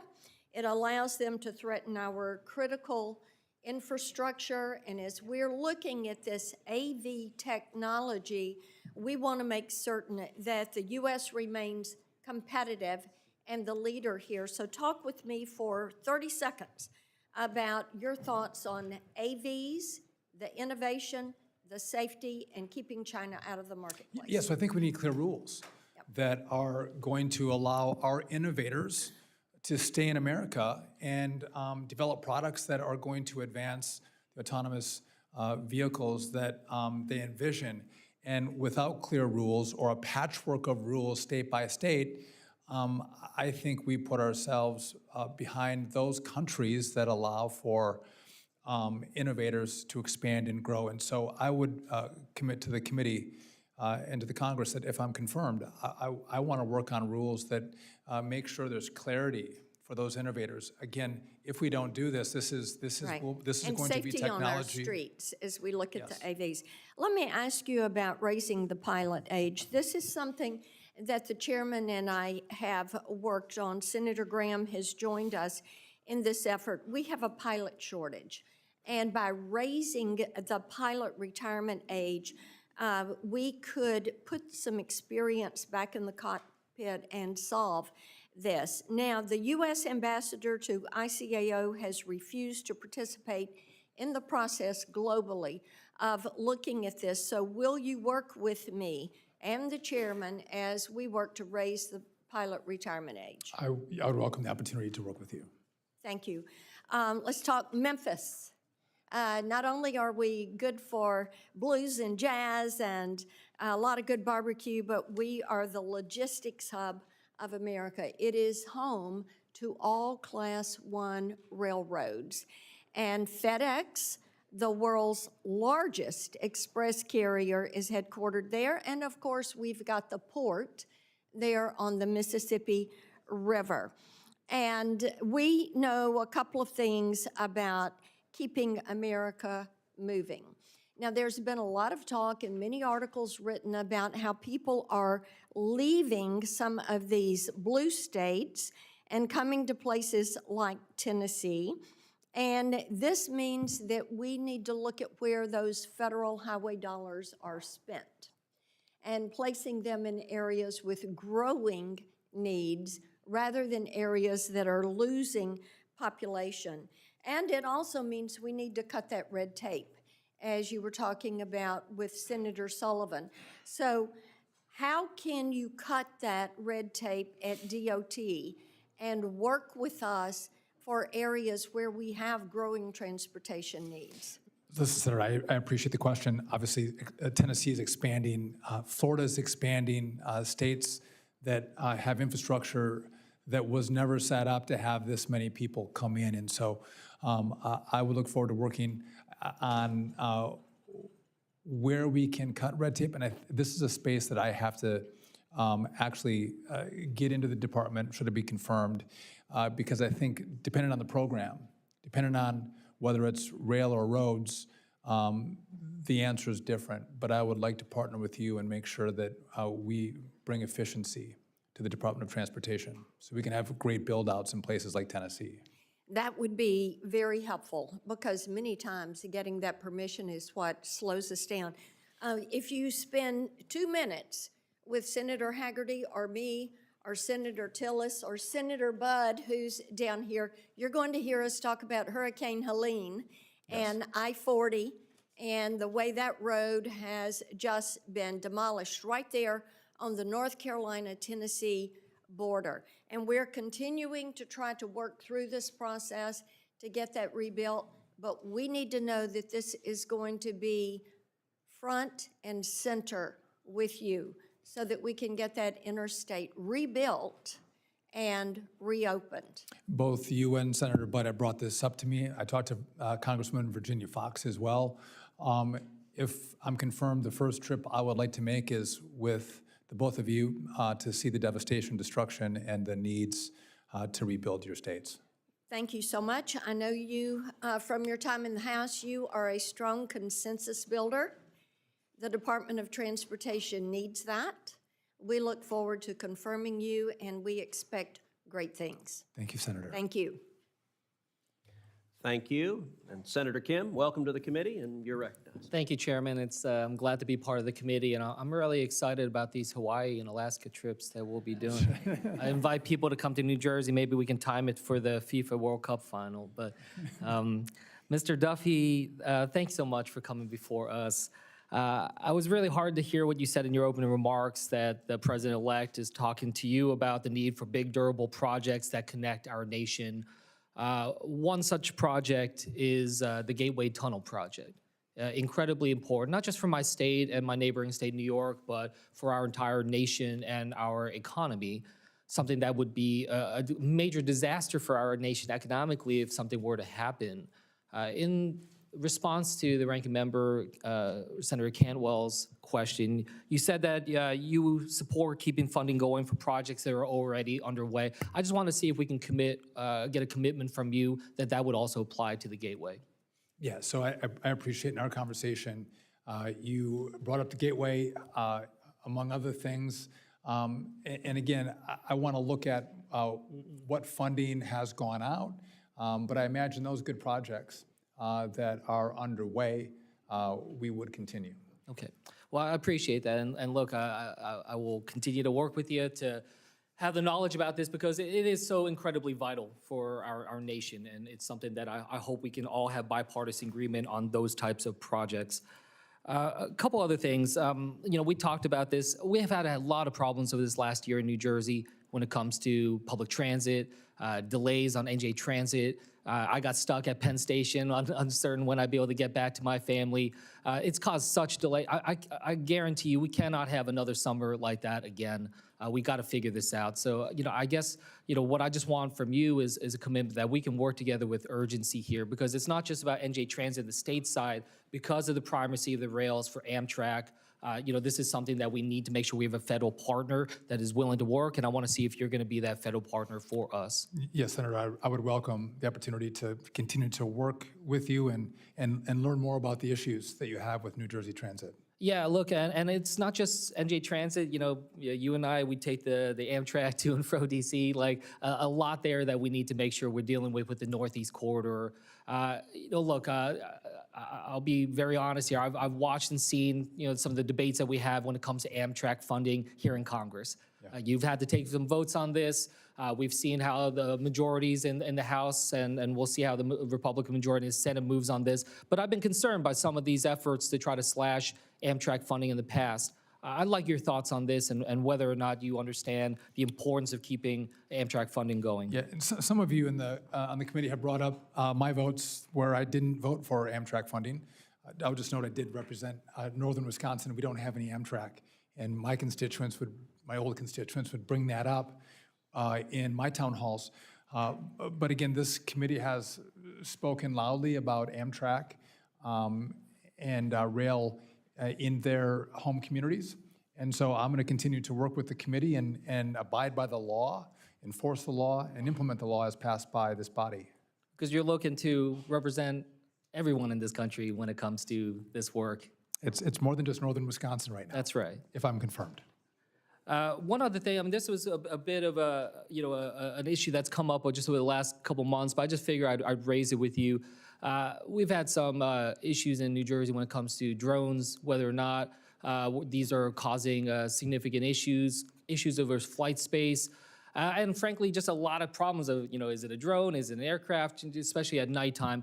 I think FAA can play a critical role in helping us delineate this. FAA is the entity that allowed for night flying of drones.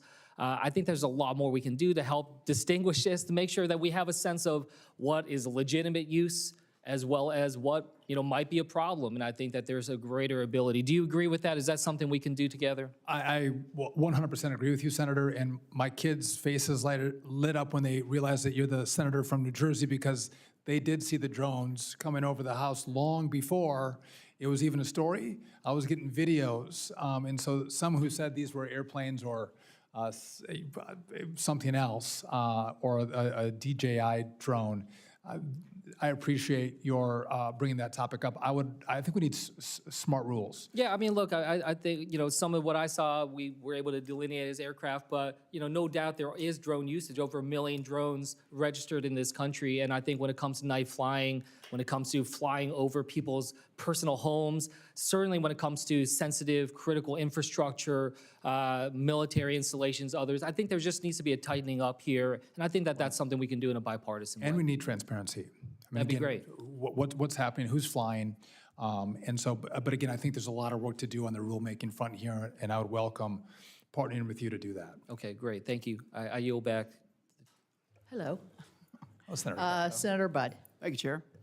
Mr. Duffy, great to see you. Enjoyed our time in the office a couple of weeks ago. Rachel, great to see you and your beautiful family here. Congratulations on your nomination. Thank you. Great memories, fond memories of our time together on financial services. It's only Maxine could say, reclaiming my time. All right. So, talking again about Western North Carolina, the roads were devastated by Helene.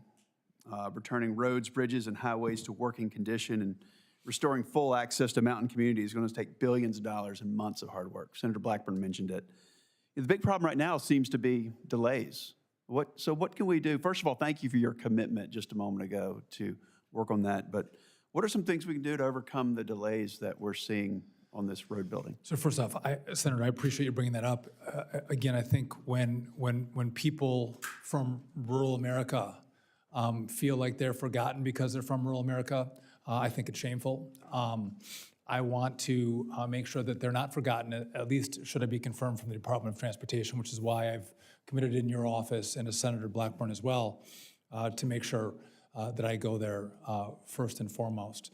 I think it's going to take some work to streamline the process, but this is an emergency. Again, when we have communities that don't have connection because their roads have been washed away, I'll commit to you that I'll do everything in the power of the Department of Transportation to move the process forward as quickly as possible so these communities get access and roads that are functional again. I appreciate you bringing that up. And as I talk with all these 25 western counties that were most affected, their greatest fear is being forgotten. Yes. So thank you for bringing that up and letting them know that they're not forgotten. You know, in North Carolina, we're at the forefront of developing and reintroducing commercial supersonic flight. Like so many others in other fields, you know, China has invested heavily in supersonic flight, threatening not only American jobs, but our national security as well. So given the importance of maintaining U.S. leadership in this space, how will you help us and ensure that DOT and FAA will work to streamline regulations so that American companies can take the lead and not China? Yeah, Senator, I would work with you. Obviously, you know the airspace and aviation space very well. But again, making sure we have those corridors where supersonic flights can fly and test, making sure we have rules in place that allow for the continued innovation in this space. Again, we can't let the weight of government hold down innovation at a time when China is leaping forward, nipping at our heels. We have to make sure that those innovators, again, in supersonic flight and many other spaces, continue to have a home in America where they can experiment, again, with the backdrop of safety, but make sure that innovation and creativity is happening here. Thank you. You know, the FAA, and again, bringing up drones, it was directed by Congress to provide a draft rule for BVLOS, or beyond visual line of sight. And that was supposed to be September of last year, but again, they failed to meet this deadline. Without clear guidance from FAA, commercial drone companies are forced to operate on a patchwork of waivers and exemptions. It stifles innovation. It puts the U.S. further behind China. Again, another issue there. So again, what can we do to help on that specific issue to streamline and to make sure that the FAA actually meets these deadlines? Senator, I think even worse than the point you bring up, they'll pack up and they'll go to a different country where they have clarity of rules, where they can test their products and continue to innovate, as opposed to the patchwork that you reference. I want to look at where we're at in the rulemaking, but we can't have a patchwork approach. We have to have clear rules to beyond visual line of sight and make sure that this innovation continues to happen here. And I want to offer clarity to this space. It has a potential of revolutionizing so many different things in the way our economy works. Let's make sure it happens here. Thank you. So I'm hearing a lot about, you know, the pilot shortage, as we talked about a few moments ago. But, you know, starting with student pilots who are going to help us solve this, a lot of them are telling me they're waiting months to either get a flight test, or those who are seeking additional ratings, they're waiting more than 3 months to schedule their practical test. So what can we do to shorten that?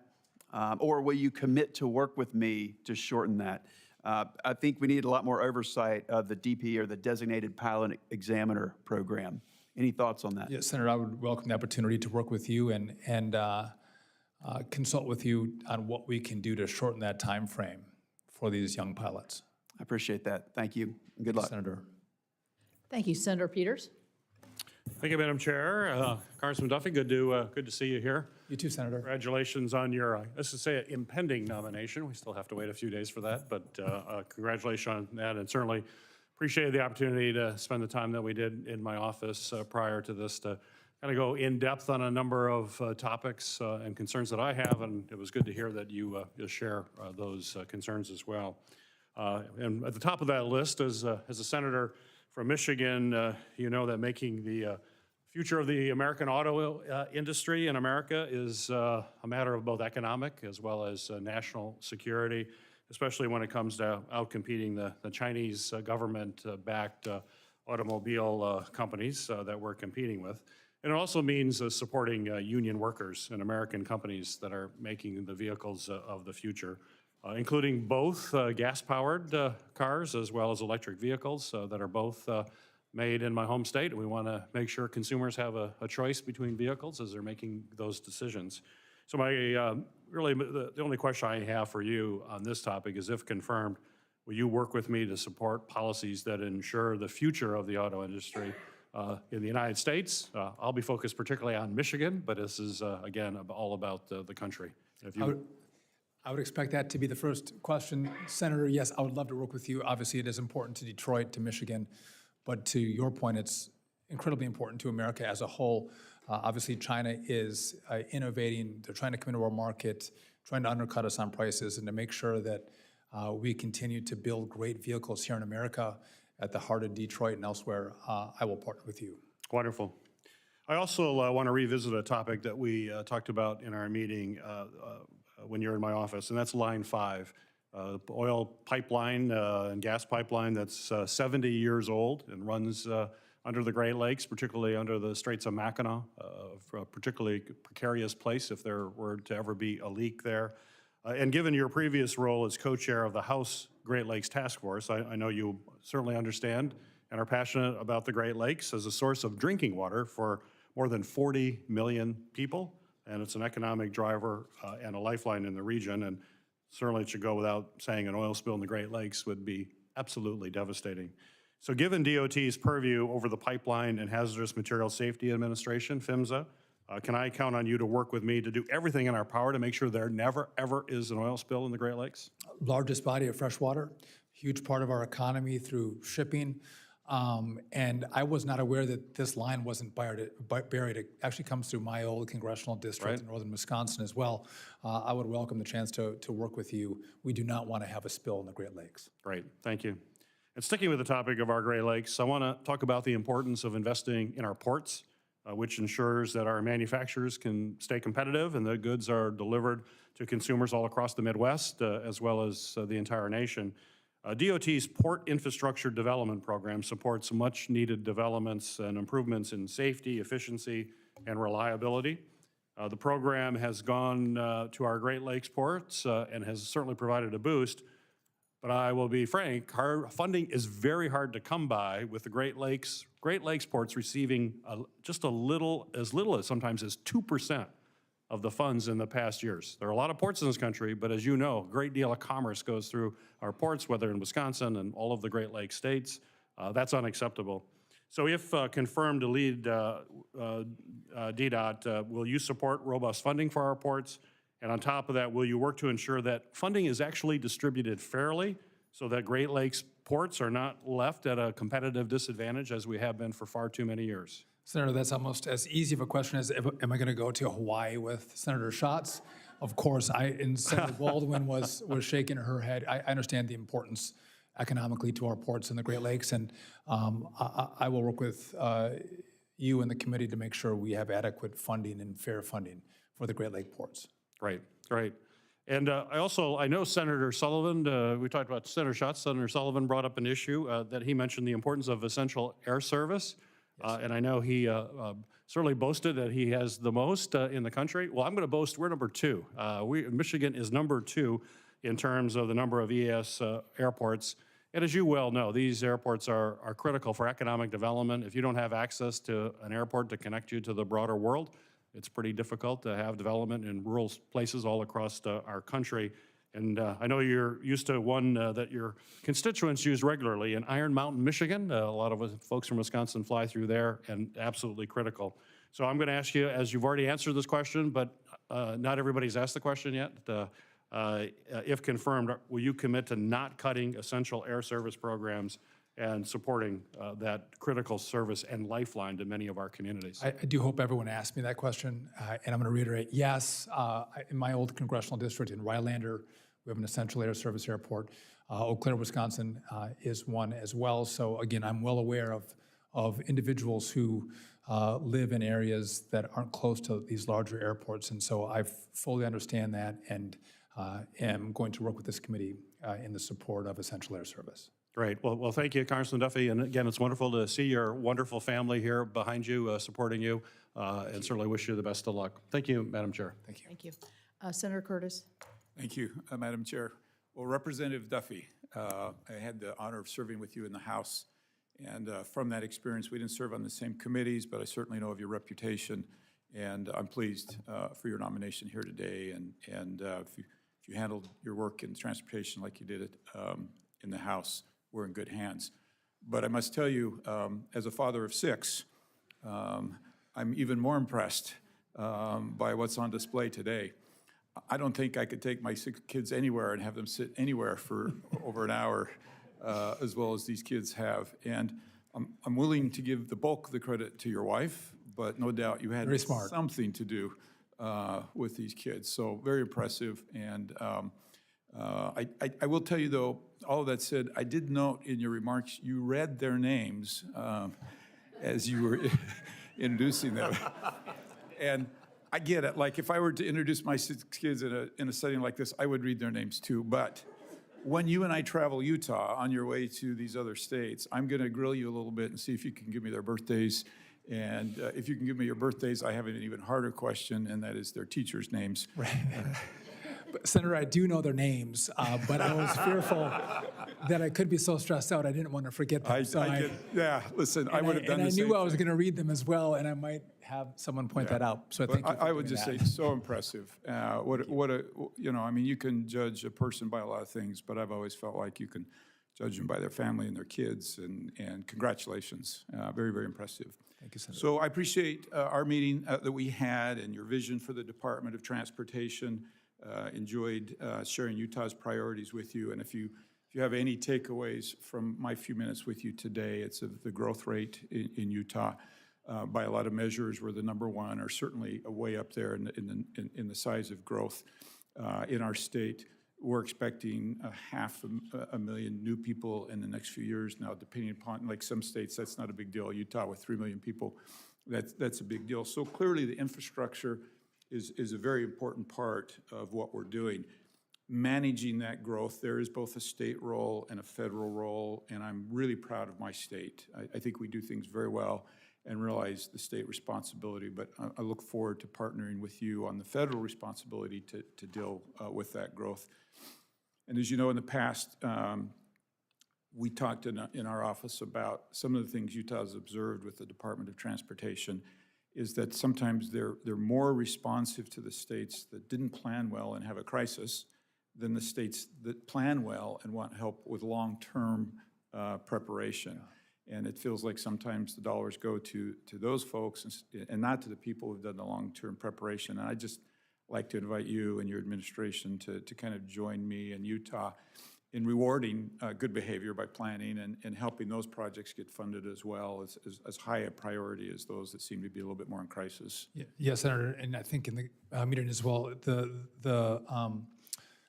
passenger rail between Salt Lake City and Provo and one other city? Ogden.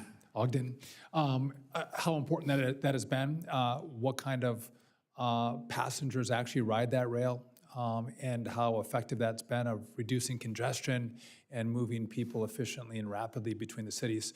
I think those are the kind of projects that I would look at as the success stories that, again, probably because your communities have planned, are now being implemented incredibly effective in population centers that truly need and use the infrastructure. Yeah, and thank you for bringing that up. That was on my list. As we mentioned in my office, that the vast majority of that runs on one track, meaning that when as 2 trains come together, one of them has to wait someplace, and you can see the inefficiencies in that. And Utah spent a lot of money, but we will need some federal help getting that dual track going. And 80% of our population lives within those 3 cities, which is less than 100 miles. Yes. So we'd love to have your help working on that. I'd love to work with you on that. And I think you said something about skiing at Alta or something. Yes, that is part of the package deal as we entice you to the. I feel like these other states have to get a commitment from you to go. In Utah, everybody just wants to go. So, right, exactly. Well, Hawaii, though, too, is pretty good. In just a few minutes, well, let me bring up the Olympics. We talked about that. Utah had the opportunity of hosting the Olympics previously. This will be our second Olympics. I think we were a model for how Olympics can be hosted. But once again, a real federal role and a real state role, and would like to invite you and ask as you go into this new role that we can brainstorm on how to make Utah a showcase to the world on transportation. I would welcome that opportunity, Senator. Thank you. Yeah, and then just finally out of time, the one thing I mentioned, we did a project near my home as a state. We expanded our interstate there, our federal interstate. State spent $1.7 billion of their own money, didn't take a dollar from the federal government because it increases the cost of projects by roughly 30%. So we'd love to work with you on deregulation and spending those dollars well. And with that, I regret that I'm out of time. And just maybe one other point on that is some studies have indicated up to 40% of the cost is in the permitting and the studies that are done. duplicative. Absolutely. Right. So making sure we speed that up. Thanks to so be a much. partner. Yeah. Thank you. Senator Lujan. Thank you very much, Madam Chair. Mr. Duffy, thanks for being with us today and for your focus on safety throughout your testimony.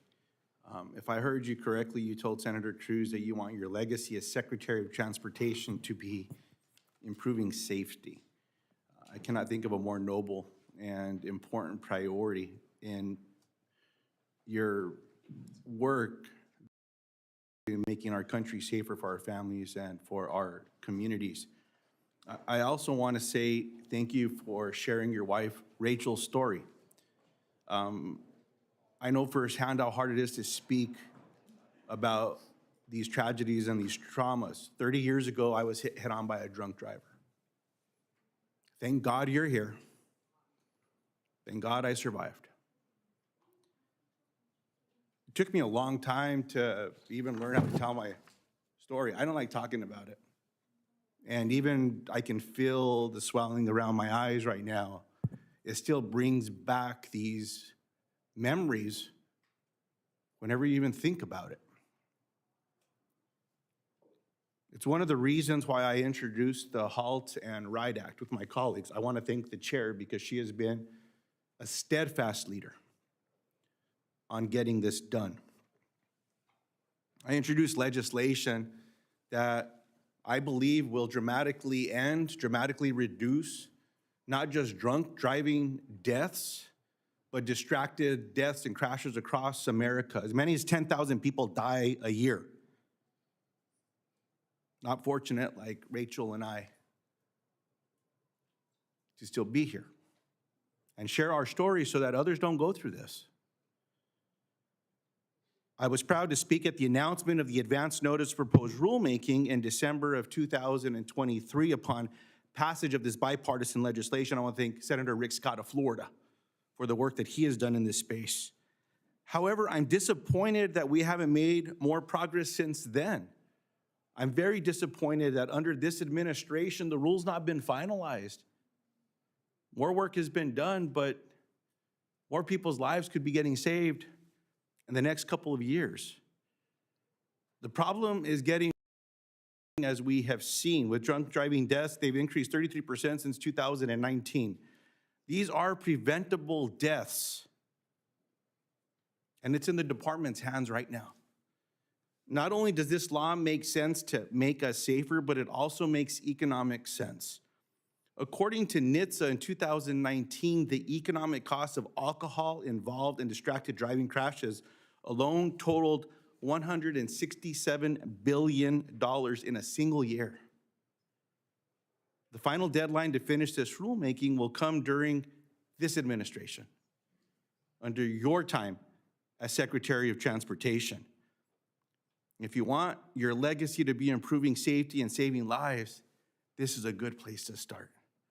Mr. Duffy, yes or no, do you commit to providing me with an update on the status of the rulemaking, including a timeline to complete it within 6 months of your confirmation? So, Senator, first, if I could say, I appreciated you sharing your story with me in your office, which prompted me to share mine with Rachel, with you. And far too many families are being destroyed, losing loved ones by drunk drivers. So I commit to looking at the status of where this rule is, and I will get back to you. And I think one of the things I mentioned to you, my concern, I think you shared it as well, is that we can have technology that can save lives, but the technology that's smart can also be stupid. I want to make sure we also protect people's privacy in regard to uploads of information, and I think you were in agreement with me on that. But again, I think your point is you want to see the technology and the intent of the law executed. I will work with you on that. And Mr. Duffy, that was the reason for this legislation and for the rulemaking, was to collect this information, to have a thoughtful approach.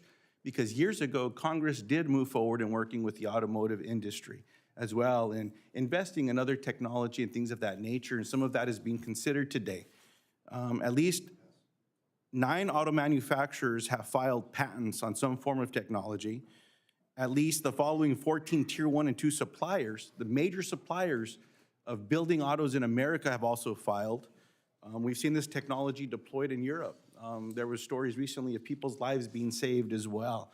So I agree we should have smart technology, technology that's actually going to prevent these deaths and crashes and all the trauma associated with them. And so I appreciate that very much.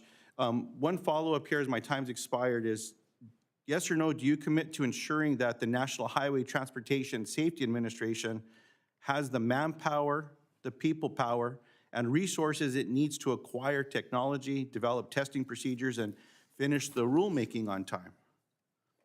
Yes, Senator, I do.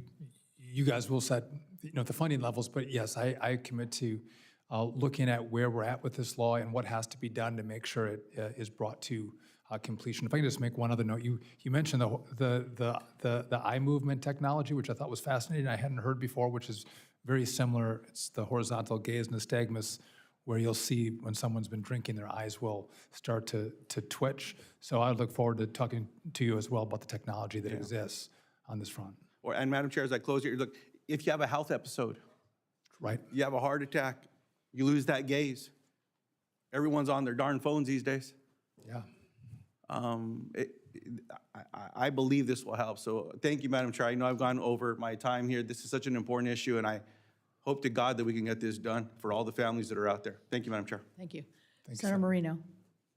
Well, first of all, congratulations on being nominated by President Trump. Thank you. Hopeful that we'll get, obviously, you in a bipartisan way across the finish line, and all the other nominees so that President Trump can get to work on the agenda that he ran on, that the voters overwhelmingly supported to make this country great again. I also want to ask you a tough question. You've been asked to make a lot of commitments. So as somebody with extensive and deep knowledge of the Big Ten, do you commit to cheer for Ohio State on Monday? We can discuss that a little further, Senator. Obviously, as you know, the automobile industry is near and dear to my heart. Yes. I spent my entire adult life in retail automotive. I think what's really important is for us to know how we got here. We did not invent the automobile. That was done by another country. But we invented what the automobile became. And the automobile became a symbol of freedom. Just ask any 16-year-old who gets his driver's license for the first time what that license really means. The vast majority of Americans don't take public transportation or airplanes to get from point A to point B. They get in an automobile to do that. And for the longest time, as this country's developed our automotive sector, it's been a very simple formula. You had car companies that listened to their dealers, that listened to their customers to make the cars that consumers wanted. And that power of the marketplace dictating the pace of innovation has led to an automotive industry that thrived in this country. The auto industry supported probably somewhere above 7% of our entire GDP. But it seems like in the last few years, there's been this idea that car companies, instead of listening to their dealers and their customers to dictate where they should go, where innovation should lead, is that somehow Washington, D.C. inserted itself in between the relationship between manufacturers and consumers. There's no better example than the weighing of one particular powertrain versus another as to what should be incentivized or produced and made. And unfortunately, we've played into the hands of China. China could never compete with us with internal combustion engines. Instead, they decided to go all in on electric vehicles. And they've now convinced a lot of people here in this city that electric vehicles is the only path forward. And as a result, instead of investing in safety technologies and innovation that consumers want, they're losing tens of billions of dollars to make cars that people just do not want to buy. So I would love to work with you to find a way to make America's automakers thrive again in this country by allowing them and freeing them to make the cars that consumers truly want and are truly demanding. Senator, I appreciate the question, and I couldn't agree with you more that we shouldn't be forced to buy cars that Washington wants. We should be able to buy the cars that we want. And I think there's room in this space for electric vehicles and gas-powered vehicles, and it might depend on, your priorities, the places that you live, the temperatures of where you live. But I want to see a robust marketplace. And I would, again, you have a lot of expertise in this space. I enjoyed our conversation, which you brought up a few points to me that I wasn't aware of. But I would welcome the chance to continue to work with you and pull off of your expertise should it be confirmed as the Secretary of Transportation. I can assure you that in my decades of experience in the retail automotive business, watching customer behavior in the showroom, I've never had one single solitary client ask me what kind of car their elected official wanted them to buy. That was never something that was asked of me. Instead, it was what car makes sense for them. Yeah. So look forward to working with you on that. And I will spend the last few moments of my time here directed to your wonderful wife. Thank you for allowing him to come back into the public space. Doing this is going to be really, really hard. I don't know how you manage 9 kids. I had only 4, so I'm an amateur by your standards. But thank you, and thank you to your kids, because this is hard on them as well, because it's all of you as a family that are serving this country, and it takes a deep love of this nation to do what you're doing. So thank you so much for doing this. I'm very grateful, Senator. Thank you. Senator Markey. Thank you, and welcome to your beautiful family. And as you and I talked about in my office, I was hit by a car. Yes. At age 5 out in the middle of the street, and hurts a lot. And then you told me about your wife's story as well. So it's something that we both understand from personal experience, and it actually is why I focus so much on auto safety. Yes. As an issue. Very personal to me, and I know what happens to families when they're affected. So I've repeatedly urged transportation leaders to prioritize safety, and I'm glad to hear that you will do so. At the moment, the National Highway Transportation Administration is conducting an investigation into a number of car manufacturers, including Tesla's full self-driving.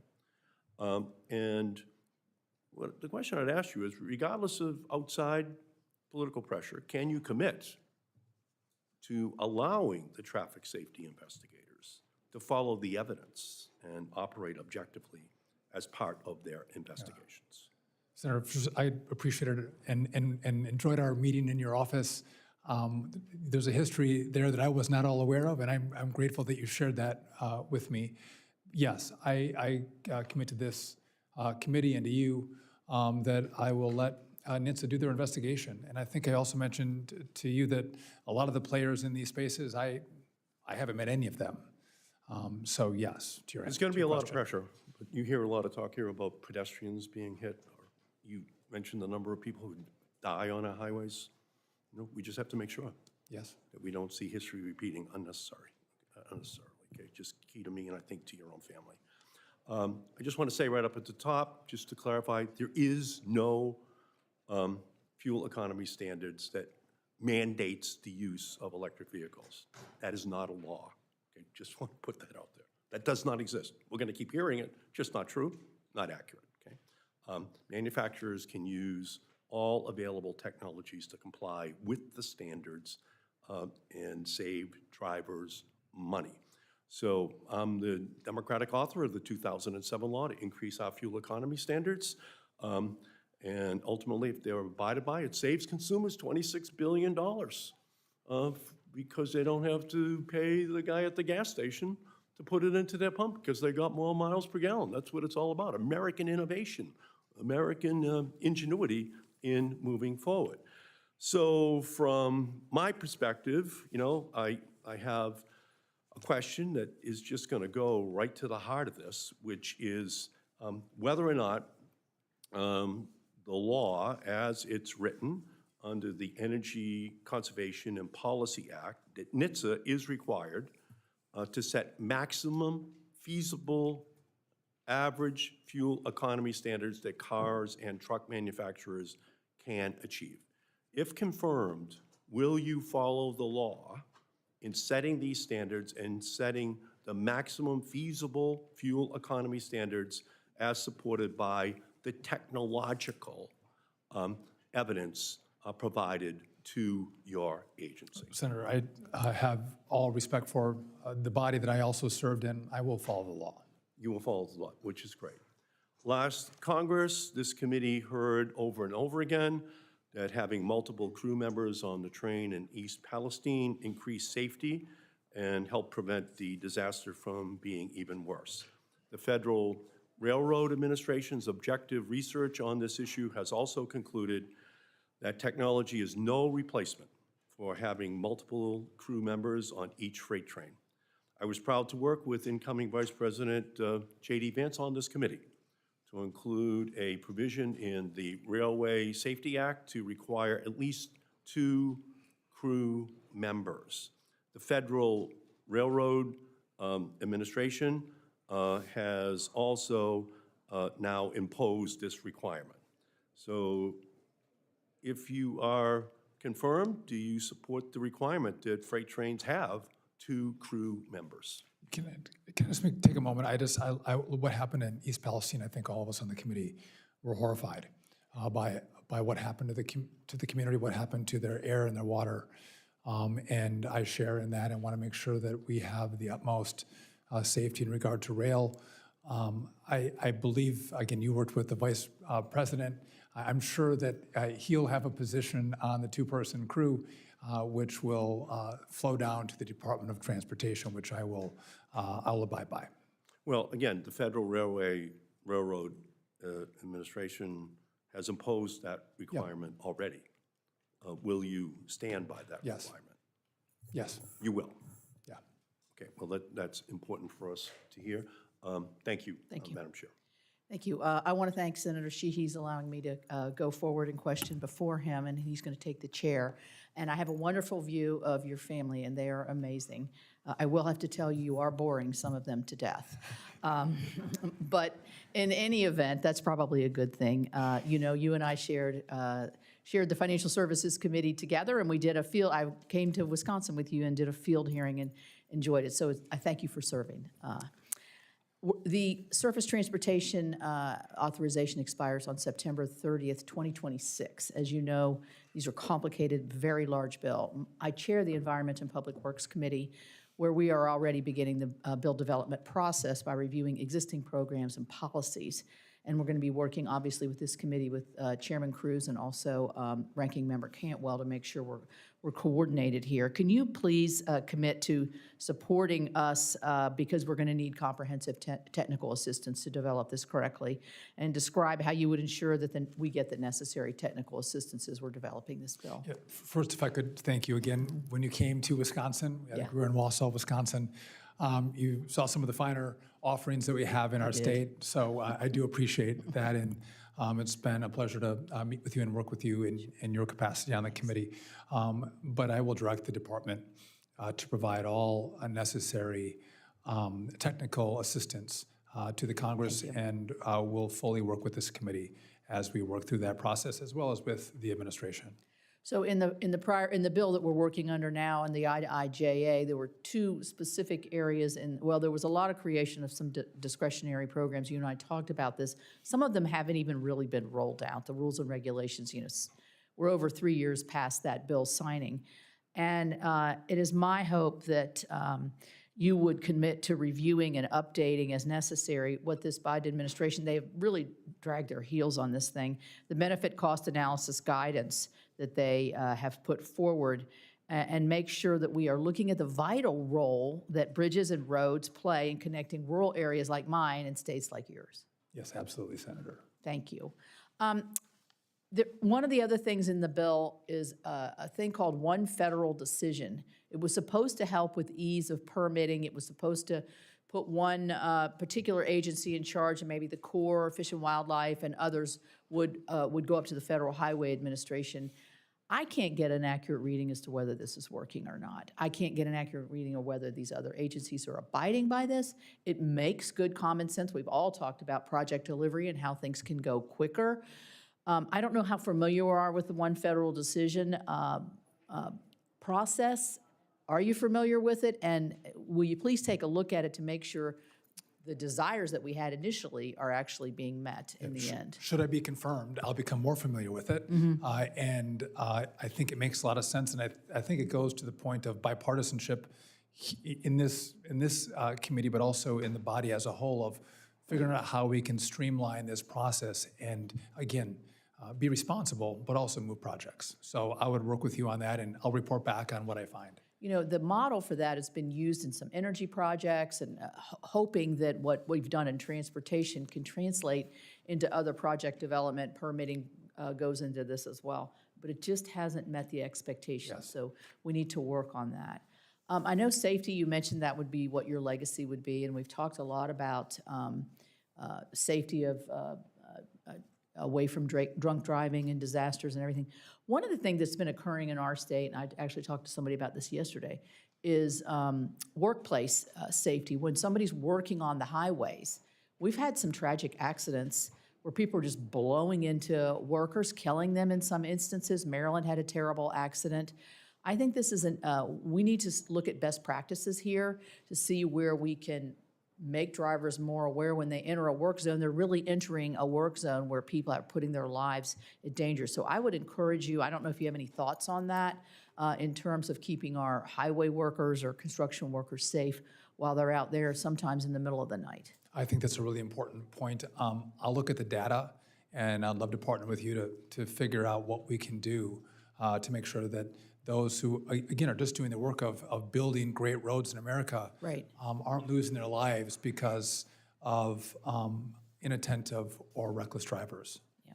And lastly, I would say that the rail safety, the East Palestine accident occurred 7 miles from West Virginia. A lot of the emergency responders who responded to that were volunteer firefighters from my state. Obviously, everybody pitched in to help there.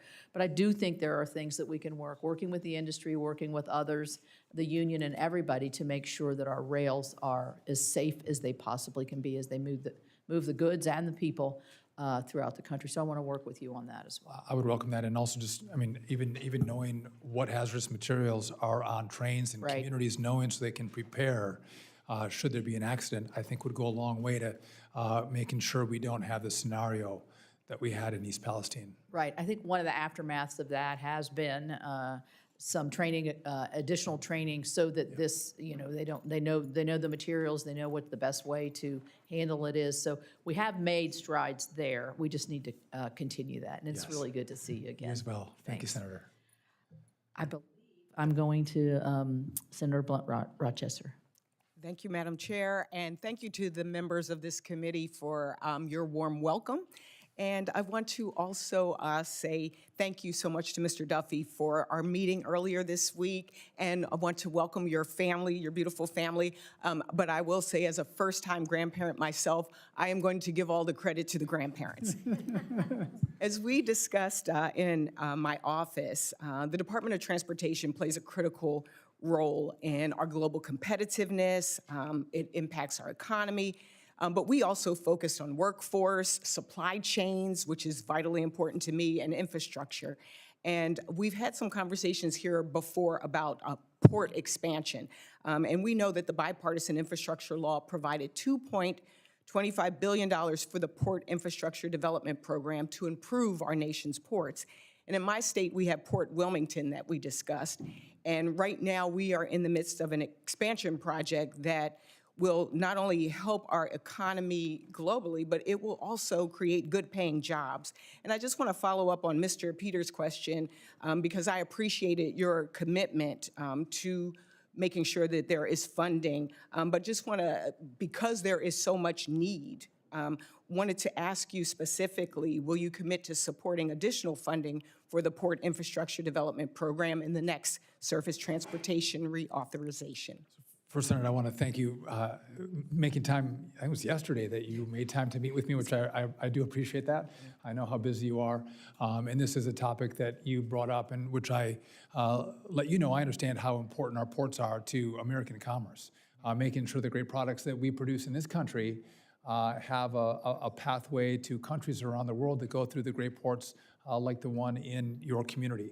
Also, we saw during COVID, when this supply chain breaks down, we need to make sure that we can get products from around the world into this country that we don't produce. And so I would welcome the opportunity to work with you to make sure that we have the resources to make sure that our ports can meet the needs of today's economy. Thank you so much. And as a follow-up, we also talked about our airports and that we should, as a country, continue to have robust airports, but really be world-class in our airports. And so will you continue to support funding for airport terminal and infrastructure improvements in the next Surface Transportation Reauthorization? I think I shared with you that our airport in Delaware, even though people might not assume, we do have airports in Delaware as well, small but mighty.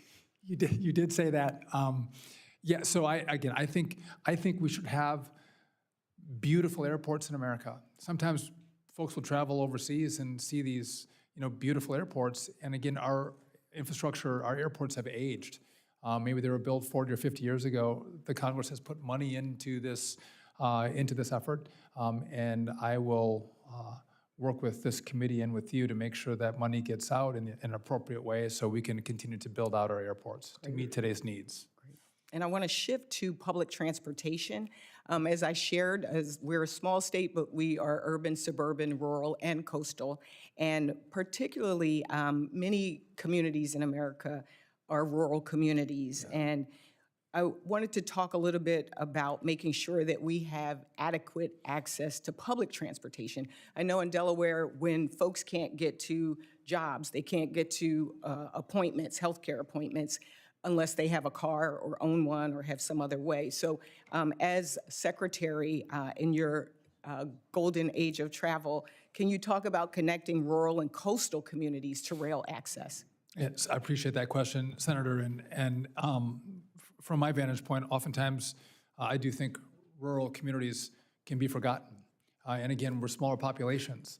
One of the balances that I think I'll have to make with this committee is the amount of dollars it costs to connect rural communities, whether it's through rail, maybe there's other better options, maybe it's buses or other forms of transportation. But I would welcome the chance to work with you to figure out pathways in which we can make sure our communities get connected to the arteries of this country that connect everybody. Yeah, I want to make sure also to follow up on Senator Kim's point. We talked a little bit about Amtrak, and you actually shared that you've had great trips on Amtrak.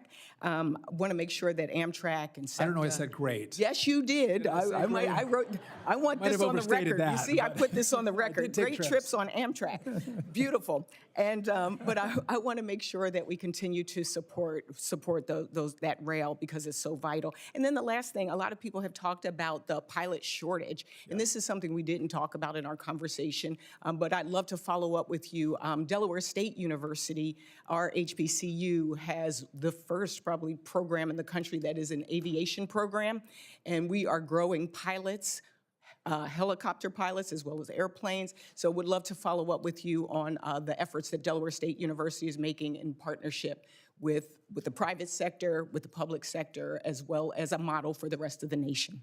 I would welcome that, and I think this is a great industry to get into, a great career path, and I think we have to do a better job of incentivizing young Americans to consider aviation as a career. So I would love to follow up and speak with you on that. Thank you, Senator. Thank you. I yield back. I got promoted quickly, recognizing Senator Wicker, and now I'm fired as chairman because the real one's back. Well, thank you very much. Oh, well done. And Representative Duffy, great to have you here. And you and I had a great conversation. Let me just reiterate a thing or two, and then I want to invite you to Mississippi and to New York, okay? But first of all, I understand you had several questions about essential air service. You've spoken favorably about that. There are many parts of Wisconsin that are rural. I can tell you that in Mississippi, all of our airports would have problems if it weren't for the Essential Air Service program.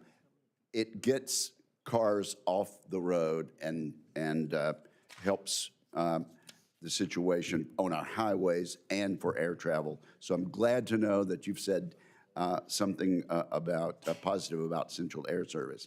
I want to ask you to come and visit us in Mississippi in June of this year when the Amtrak rail twice daily between Mobile and the Gulf Coast of Mississippi and New Orleans and back opens in June of this year. I've worked with a number of secretaries of transportation about this.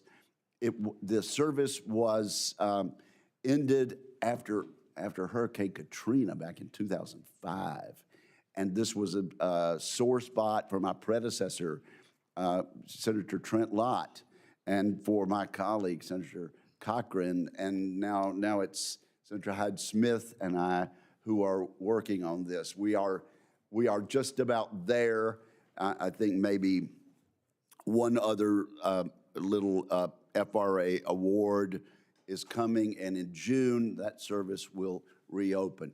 Let me just tell you, Amtrak isn't going to work all over rural America, but we've got the city of New Orleans that goes from Chicago. It runs down through Memphis, then to Jackson, and about 180 miles further to New Orleans. That segment of Amtrak is widely traveled, and I can just tell you that it's the same type of service, the same type of population centers as the major city of Mobile onto the Gulf Coast, and then a major American city of New Orleans. Amtrak works from Jackson to New Orleans. It will work from Mobile to New Orleans. It's basically all you have to do is preside over it and come see us. I do want to invite you. Your calendar is not full for June, is it, Mr. Duffy? Senator, will you look at coming to see us at this big reopening? I don't have my phone with me, but I think I don't have anything in June right now. So Okay. But I want to commend you. You brought this up in our meeting we had together, and the amount of effort you have put in to make this a reality. So with an invitation, I would welcome the opportunity to come and see you in Mississippi as this project, after long delay, is launched. Great, good. Thank you for that, and you will be warmly received. Now, let me invite you to Kings Point, New York. So why is a Mississippi senator inviting the next Secretary of Transportation to New York? And it's because I am a board member of the Merchant Marine Academy. And you will not be the first Secretary of Transportation that I have hosted there.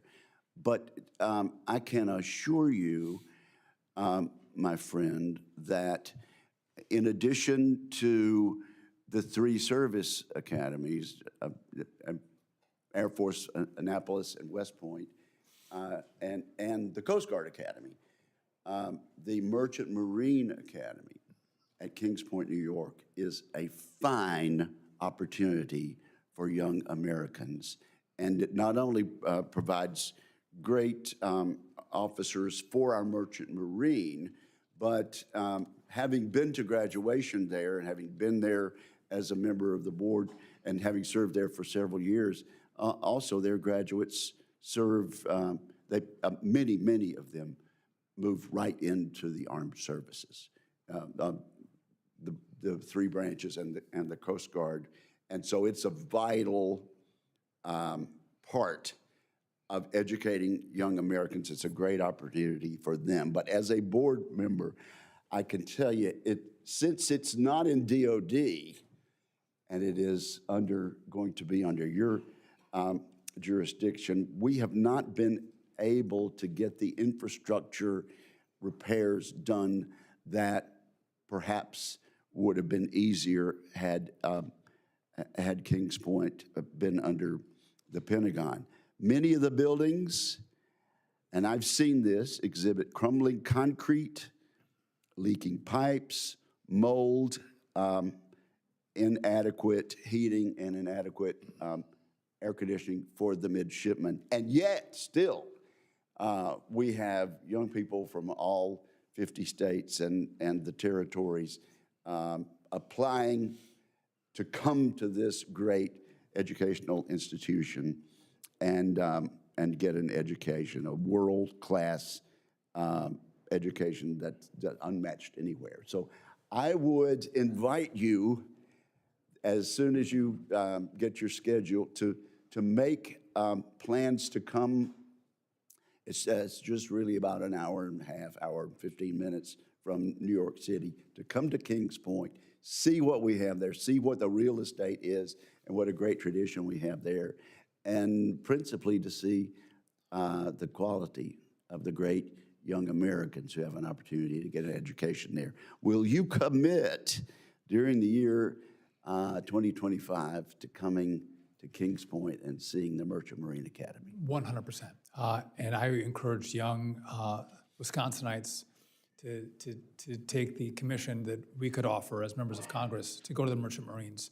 We never filled the slots, but I think this is an important role of the Department of Transportation. If we go together, I think it's Nikki from Senator Cantwell's team. Maybe she'll join us as well, and maybe we'll go to a football game, is what she suggested. So I would welcome that. Yes, they are, they're competitive in their division, and as you can imagine, they're probably just as athletic as you are. I don't know if that's good or bad. Thank you very much. Essential Air Service. Yes. Amtrak for Mississippi, Alabama, and New Orleans, and the Merchant Marine Academy. Thank you for your time. Thank you. And congratulations. Thank you, Mr. Chairman. Thank you, Senator Wicker. Senator Duckworth. Thank you, Mr. Chairman. Representative Duffy, welcome, and thank you for taking the time to meet with me and also for our phone call yesterday. I want to second what the chairwoman of the TAMI caucus in the Senate had to say about about Buy America. It is critical to the U.S. steel industry, and the U.S. steel industry and our steel workers are critical to our nation's commerce and also our defense industrial complex. We need to be able to make our own steel, and we need to be able to sell that steel. And so it's really important to enforce the Buy America provisions. If confirmed, you will be taking the helmet DOT at a critical time. And we've already talked about safety and air transportation. You've mentioned dignified treatment of traveling Americans, and I'm particularly interested in the over 70 million of us who have some form of a disability. And I have to say that I hope that you will support the ASAP Act, which provides funding to make our nation's, it's called the All Stations Accessibility Program. It provides funding. It was passed as part of the bipartisan infrastructure deal to make all stations for mass transit stations accessible for all persons who face challenges, not just a mobility disability like I have, but also, as you've mentioned, cognitive disabilities, vision, hearing, when everything is done on, if you have to buy your ticket on a flat screen, that makes somebody with a vision impairment very difficult for them to do that. When you have some stations set up in a way that is very challenging for people with cognitive disabilities, it makes it very hard for people to access mass transit. So I hope that you will support the ASAP Act as Secretary of Transportation. First, I have to say, I appreciate your generosity and the meetings we had in your office and also the phone call we had yesterday. I'm grateful for that. Thank you. And I'm not that familiar with the act. I'd love to review it, but if it's a law passed by Congress, I will follow it, and I'm committed to you and the chair of the TAMI caucus to making sure we do have access with all kinds of disabilities to our transportation system. And I never got a straight answer on how Tammy Baldwin from Wisconsin got the chairmanship, but we can talk about that later. She was unanimously nominated and voted upon when she left the room to go use the restroom. She came back and she was a chairwoman.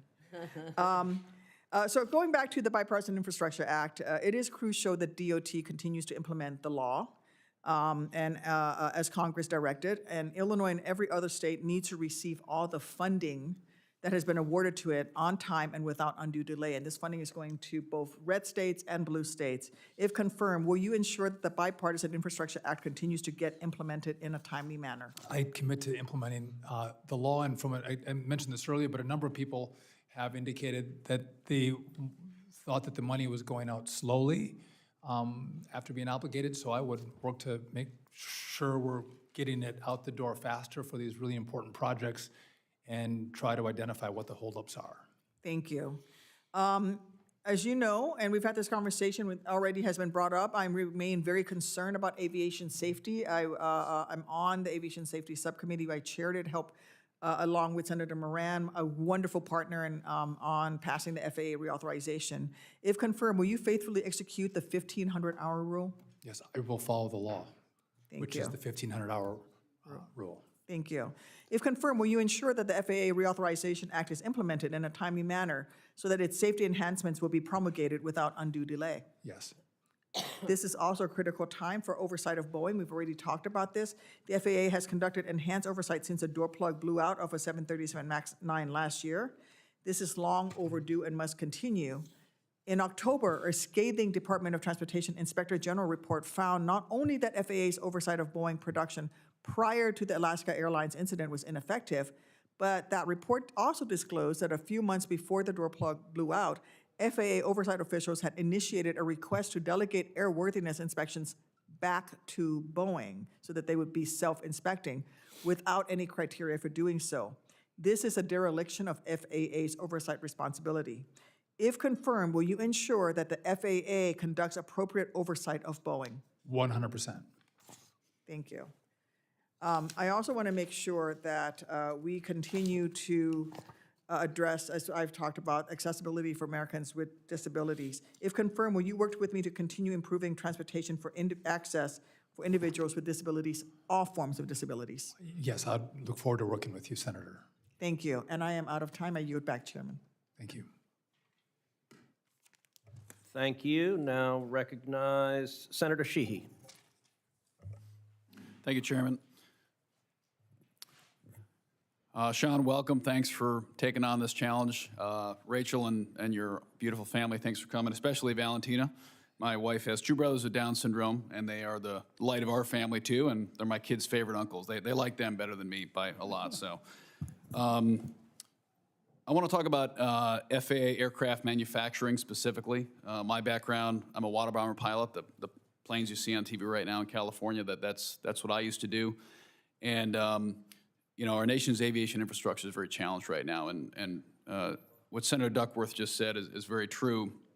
But one of those issues is the federal government can't solve everything. And one of the dynamics that the federal government has created is we have one single company in this country that makes planes, big planes, airliners. A few decades ago, we had several. We had McDonnell, we had Douglas, we had Lockheed, we had Convair, and Boeing, and they all competed with each other to create the best product, the safest product, the most trusted product.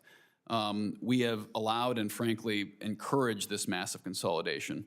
And I think it would behoove the FAA to help create competition again in that marketplace inside America, not just with Airbus or Embraer that are other nations' companies. So I'd be curious what your thoughts would be of what the FAA, what the DOT and the FAA specifically could do to try to encourage increased domestic competition in large aircraft manufacturing. Senator, I appreciate the question, and it was a great conversation you and I had in your office about what can actually happen. Mm-hmm. And I asked you the question, is it possible? Can we get these innovators to actually start up and make additional planes in America? And you said absolutely. I would like to work with you. Obviously, you're an innovator yourself, a businessman who's been very successful, who knows this space. I think it's important to talk about or talk with people like you on what needs to happen on rule changes, on the permitting process that will allow startups to expand and grow, because I do believe, and I think you do as well, competition gives us better products and better pricing. And if we had more competition, I think that would be better for all Americans. So I would welcome the chance to work with you to figure out what has to be done that startups could actually build planes in America. Great, thank you. Another piece, this is starting in Europe right now, but due to automation and the pilot shortage, which has been mentioned several times today, which is critical, we're seeing proposals to put single pilots in airline cockpits. And although that sounds great and it reduces cost, in the event of an emergency, it's a two-crew environment. You need multiple people on that flight deck to mitigate that emergency. I'm a survivor of a fatal plane crash myself. I luckily got out. My partner did not. And you need two people managing that emergency. So I'd ask that you, it probably won't be your specific decision, but you apply rigorous scrutiny to any pressure that you're getting to put single pilots in the cockpits where they have hundreds of people's lives in their hands. The technology is not ready. I don't think it'll ever be ready. And the 99.999% of the flights that go well, that's not why you have two pilots up there. It's for the very rare occasion when things don't go well. Yes, absolutely. Okay. And then, obviously, we're seeing what's happening in Los Angeles right now. There is not an FAA code to govern aerial firefighting. Right now, one of the most critical airborne missions we have in this country is governed by crop dusting regulations and air charter regulations and airline regulations. But nowhere in there do we have specific FARs that dictate how aircraft will operate safely in the aerial firefighting environment. And as a result, it's one of the deadliest jobs in the world is to be a firefighting pilot. So I think it's high time the FAA recognizes we're in a new era of wildland fire aviation. And instead of allowing it to be shoehorned into inappropriate codes, we need to start drafting an FAA code that can actually focus on wildland firefighting. So I'd look forward to your willingness to look at that. And especially when we see what's happening in California right now, I wasn't aware that firefighters were using crop duster codes until you brought it up. So I would welcome the chance. And obviously, we should have a certain set of rules for those who are flying for firefighters versus crop dusting. And once again, thank you to your family for letting you do this. It's a big job. And obviously, Montana is a big state. I won't invite you there because it's cold and you probably don't want to go there right now in January, but what I will say is we have a lot of highways and rail. It's critical to our economy. So like everyone else has mentioned, I look forward to your commitment to those programs. So thank you for taking on this duty. Thank you, Senator. I will note folks from northern Wisconsin might be among the few who don't think Montana's all that cold. Senator Rosen. Thank you, Chairman Cruz and Ranking Member Cantwell for having this hearing. And Congressman Duffy, thank you for being with us here today, for your service, prior service, your willingness to continue to serve. And we all do know our families serve and sacrifice with us. So thank you for doing that. I really appreciated, too, our productive meeting that we had ahead of this hearing. And we're going to talk a little bit about how you're going to support our infrastructure, as everybody else has talked about their states. So I'm going to follow in that and talk a little bit about Nevada. And so in Nevada, our economic well-being, everybody think they know this, it heavily relies on travel and tourism. In 2023, Las Vegas Harry Reid International Airport saw over 57 million passengers, the most in its history. We generated $35 billion in economic output, and we support over 250,000 jobs at our hotels and our convention halls and the airports itself. So as demand rises to historic levels, travel demand for business, for personal, how can DOT play a greater role, and how you actually play that greater role, in facilitating our tourism across the country? We want to ensure transportation is easier. We've talked about rail. We talked about air travel. Easier, more efficient. It supports our good-paying jobs. And will you commit to working with me on being sure that the department prioritizes key projects in states like Nevada that really depend on tourism? And not like Nevada, but northern Wisconsin, we love our tourism as well. It's a huge part of our economy, so I understand that, and I appreciate our meeting. I thoroughly enjoyed it. We did it in the Capitol. You were able to break away for a few moments. I think Nevada seems to be a perfect example of investments in rail projects that can make commutes better. You mentioned, what's High-speed rail, Brightline is coming. No, but what's the road, what's the freeway between you and LA? Oh, I-15. I-15, I lost that, but I-15 you said is bumper to bumper. It is no matter the time or day, and making investments that will move people between those two cities can reduce congestion and. Yeah, no, I'm sorry, go ahead. I didn't mean to interrupt you. I think it's projects like that that make a lot of sense, a lot of ridership, and again, taking cars off the road, I think it makes it better for everybody, and who doesn't want to go to Las Vegas? Well, that's true, and I will tell you, though, whether you're urban or rural, our airports are the gateways there, and then we do have the trains. One of my questions that we have, too, is about the I-15 and the Brightline and the projects that we have both for high-speed trail. But what most people don't know is that Nevada, we actually have a couple of ports along I-80 and I-15. They're inland ports. Why are they important? It's not just for travel and tourism. It's for the shipping lanes. You know, the ports of San Francisco and Los Angeles, we want to bring those goods in. We drop them off in Nevada, I-15 and I-80, the two major arteries going into the country from the West Coast. And that allows those trains and trucks to go back, and it really relieves congestion in our supply chain. So it's really important. Will you commit to being sure that we expand have the Brightline project? Of course, that brings travel and tourism, but we really have to expand our freeway capacity in order to also help with our supply chain, which helps economic input everywhere, right? You did confuse me when you said in our meeting that you have the biggest port, or one of the biggest ports. We do. No, it's not the biggest port, but we do have inland ports, so, and it is really to drop those containers off to move in, right? The point is really well made, and I would welcome the chance to continue to work with you on the needs of Nevada and the infrastructure around these containers, and also the projects of rail and roads. Thank you. We are going to, we moved a little bit ahead. I'm going to talk about emerging transportation technology. Nevada's been on the cutting edge again for transportation technology. We host the only statewide FAA-authorized drone test site. It's where various autonomous vehicles, smart transportation pilot projects, and a Hyperloop One test bed is there. It's really important. We have this great line of sight in some of our desert spaces in southern Nevada.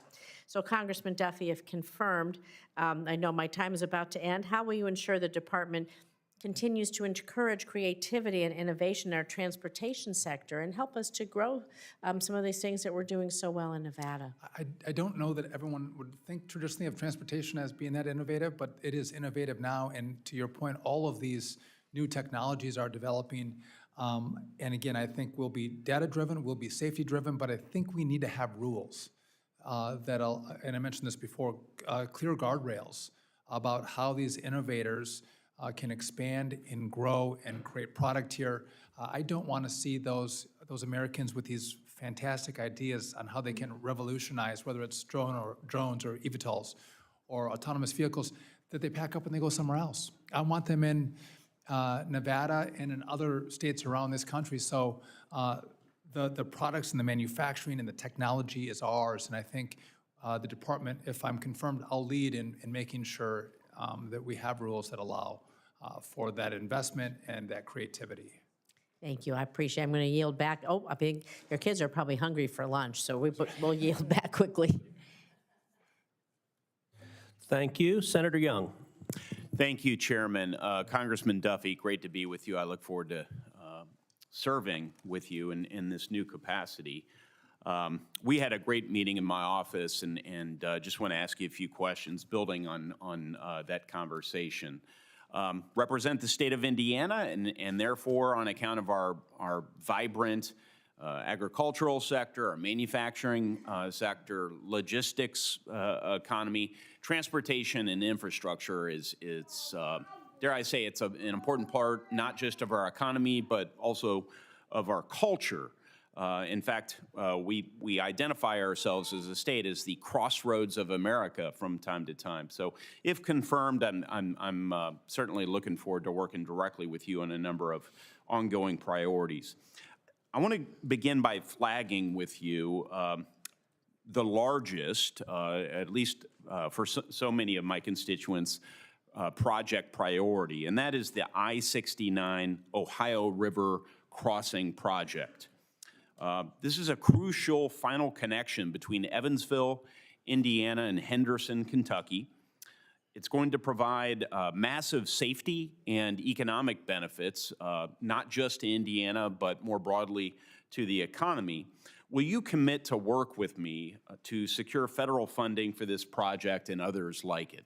Yeah, and I appreciate the time we spent together in the House and the meeting we had together in your office. Yes, I would welcome the opportunity to work with you on the project, learn more, possibly come to Indiana and see it with you per our conversation in your office. Fantastic. We will we'll look forward right upon your confirmation to following up with your team about aligning schedules for that visit. Turning to autonomous vehicles, I've long been a proponent of continuing to encourage our innovators to go out there and keep innovating, but also to ensure them that we're going to adopt a regulatory atmosphere that is friendly to autonomous vehicles. We see many other countries aiming to lead in this space. China, perhaps most notably, is catching up.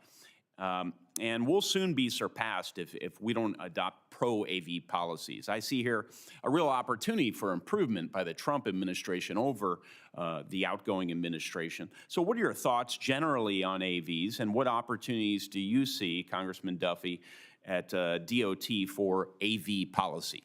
I appreciate the question, and I think you make an incredibly important point, which is this is not just a wonderful technology that has a potential of making our roads safer, but this is a national security issue.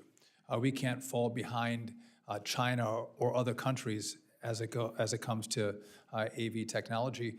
Right now, we have a patchwork of laws from state to state. I believe there has to be a federal law by which all of these innovators can abide by, no matter if they're in Texas or in California or somewhere else. And again, I'll always make sure that safety is key.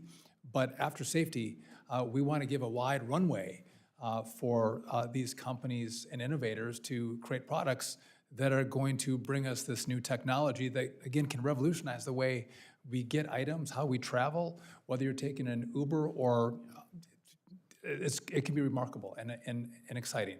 Can I just say here, I'm really impressed and encouraged that you identified this as a national security priority, because with this technology, as with so many other emerging technologies, they are dual use in nature. So if we can incentivize the innovators to keep innovating, the capital markets to keep deploying capital, workers to continue to be trained in this area, then there are spillover effects to the Pentagon, to our intelligence agencies and others. This is an argument that needs to continue to be made so that everyone understands that all of our departments here in Washington, from DOT to DOC and SBA and beyond, they're all national security entities. We need to fund them, and we need to be attentive to their programming just as much as we are to DOD. Congressman Duffy, the last surface reauthorization bill included a pilot version of my bipartisan Drive Safe Act. The pilot was quite simple. We wanted to establish an apprenticeship program to allow for the legal operation of commercial motor vehicles in interstate commerce by CDL holders under the age of 21. Let me just explain how this works. If you live in Gary, Indiana, up near Chicago, you can drive all the way down to Lawrenceburg, Indiana, right near Cincinnati, Ohio, driving a big rig. Age 19, drive a CDL. But you can't go from Gary, Indiana over to the Illinois line. You can't go from Lawrenceburg, Indiana into Ohio doing the same thing, even if those states authorize it. So why is that? Why is that? Well, let's just say charitably there are vested interests that really don't want us to solve the driver shortage problem. So we passed a pilot program out of Congress. Took us years to get this damn thing done. And we sent it off to the Biden administration that signed it into law, and they have reconstrued the language in what strikes the average person. I was actually trained in the law, incidentally, but as a bizarre construction of the nation's law. So I guess what I would ask you is, would you commit to reviewing how the Biden administration screwed up the implementation and potentially try to fix this broadly bipartisan effort? And if it can't be fixed administratively, and I strongly believe it can, then might you work with me to improve the language next go-around? Senator, I don't know if this was your bill when we served in the House together, but I was a co-sponsor of this in the House, and I saw the same concerns. Yes, sir. Again, we want to make sure that these young people are safe when they drive, and maybe there's some additional standards they have to have, and I haven't looked at the bill that you passed, but I commit to you that I will look at where the department is or how they've mangled the intent of the Congress to make sure that what Congress passed is fairly and rightfully implemented, and if there's a problem with it, I'll work with you and clearly tell you what that problem is. That's all I need. Congrats again, Congressman. And Mr. Chairman, I yield back, trying to get his attention. Thank you, Senator. Yes, sir. Thank you very much, Senator Young. All right, we're going to do, I think, what's going to be a very abbreviated second round. I've got a couple of follow-up questions, Senator Cantwell does, and then there are a couple of senators on both sides who are trying to make it, so if they make it before we're done, they'll get around, and if they don't, they won't. So let's go quick then, so they don't make it back. All right, two other things I wanted to raise with you. Last year, the FAA fined SpaceX for alleged violations of federal aviation regulations in 2023. One claimed moving launch control from one building to another violated SpaceX's communications plan. The other claimed that SpaceX conducted a launch with an unimproved rocket propellant site, despite approval by the federal officials responsible for range safety. Under the law, the Secretary of Transportation is ultimately responsible for licensing commercial space launch and reentry activities to protect public safety. Fines like these, in my judgment, are not only corrosive, but are counter to U.S. law, which says that DOT should, quote, encourage, facilitate, and promote commercial space, not stymie, curtail, and obstruct it. If confirmed, will you commit to reviewing these penalties and more broadly to curtailing bureaucratic overreach and accelerating launch approvals at FAA's commercial space office? Yeah, I commit to doing a review and working with you and following up on the space launches and what's been happening at the FAA with regard to the launches. Yeah, it is a huge job driver and a major part of America continuing to lead in space, and it is exciting. I had the chance to be at Starship launch down in Boca Chica just a couple of months ago. By the way, if you haven't done that, I encourage you. It is awesome in not the Valley Girl sense of the world, but the true inspiring awe to see a 22-story Statue of Liberty blasting into the skies.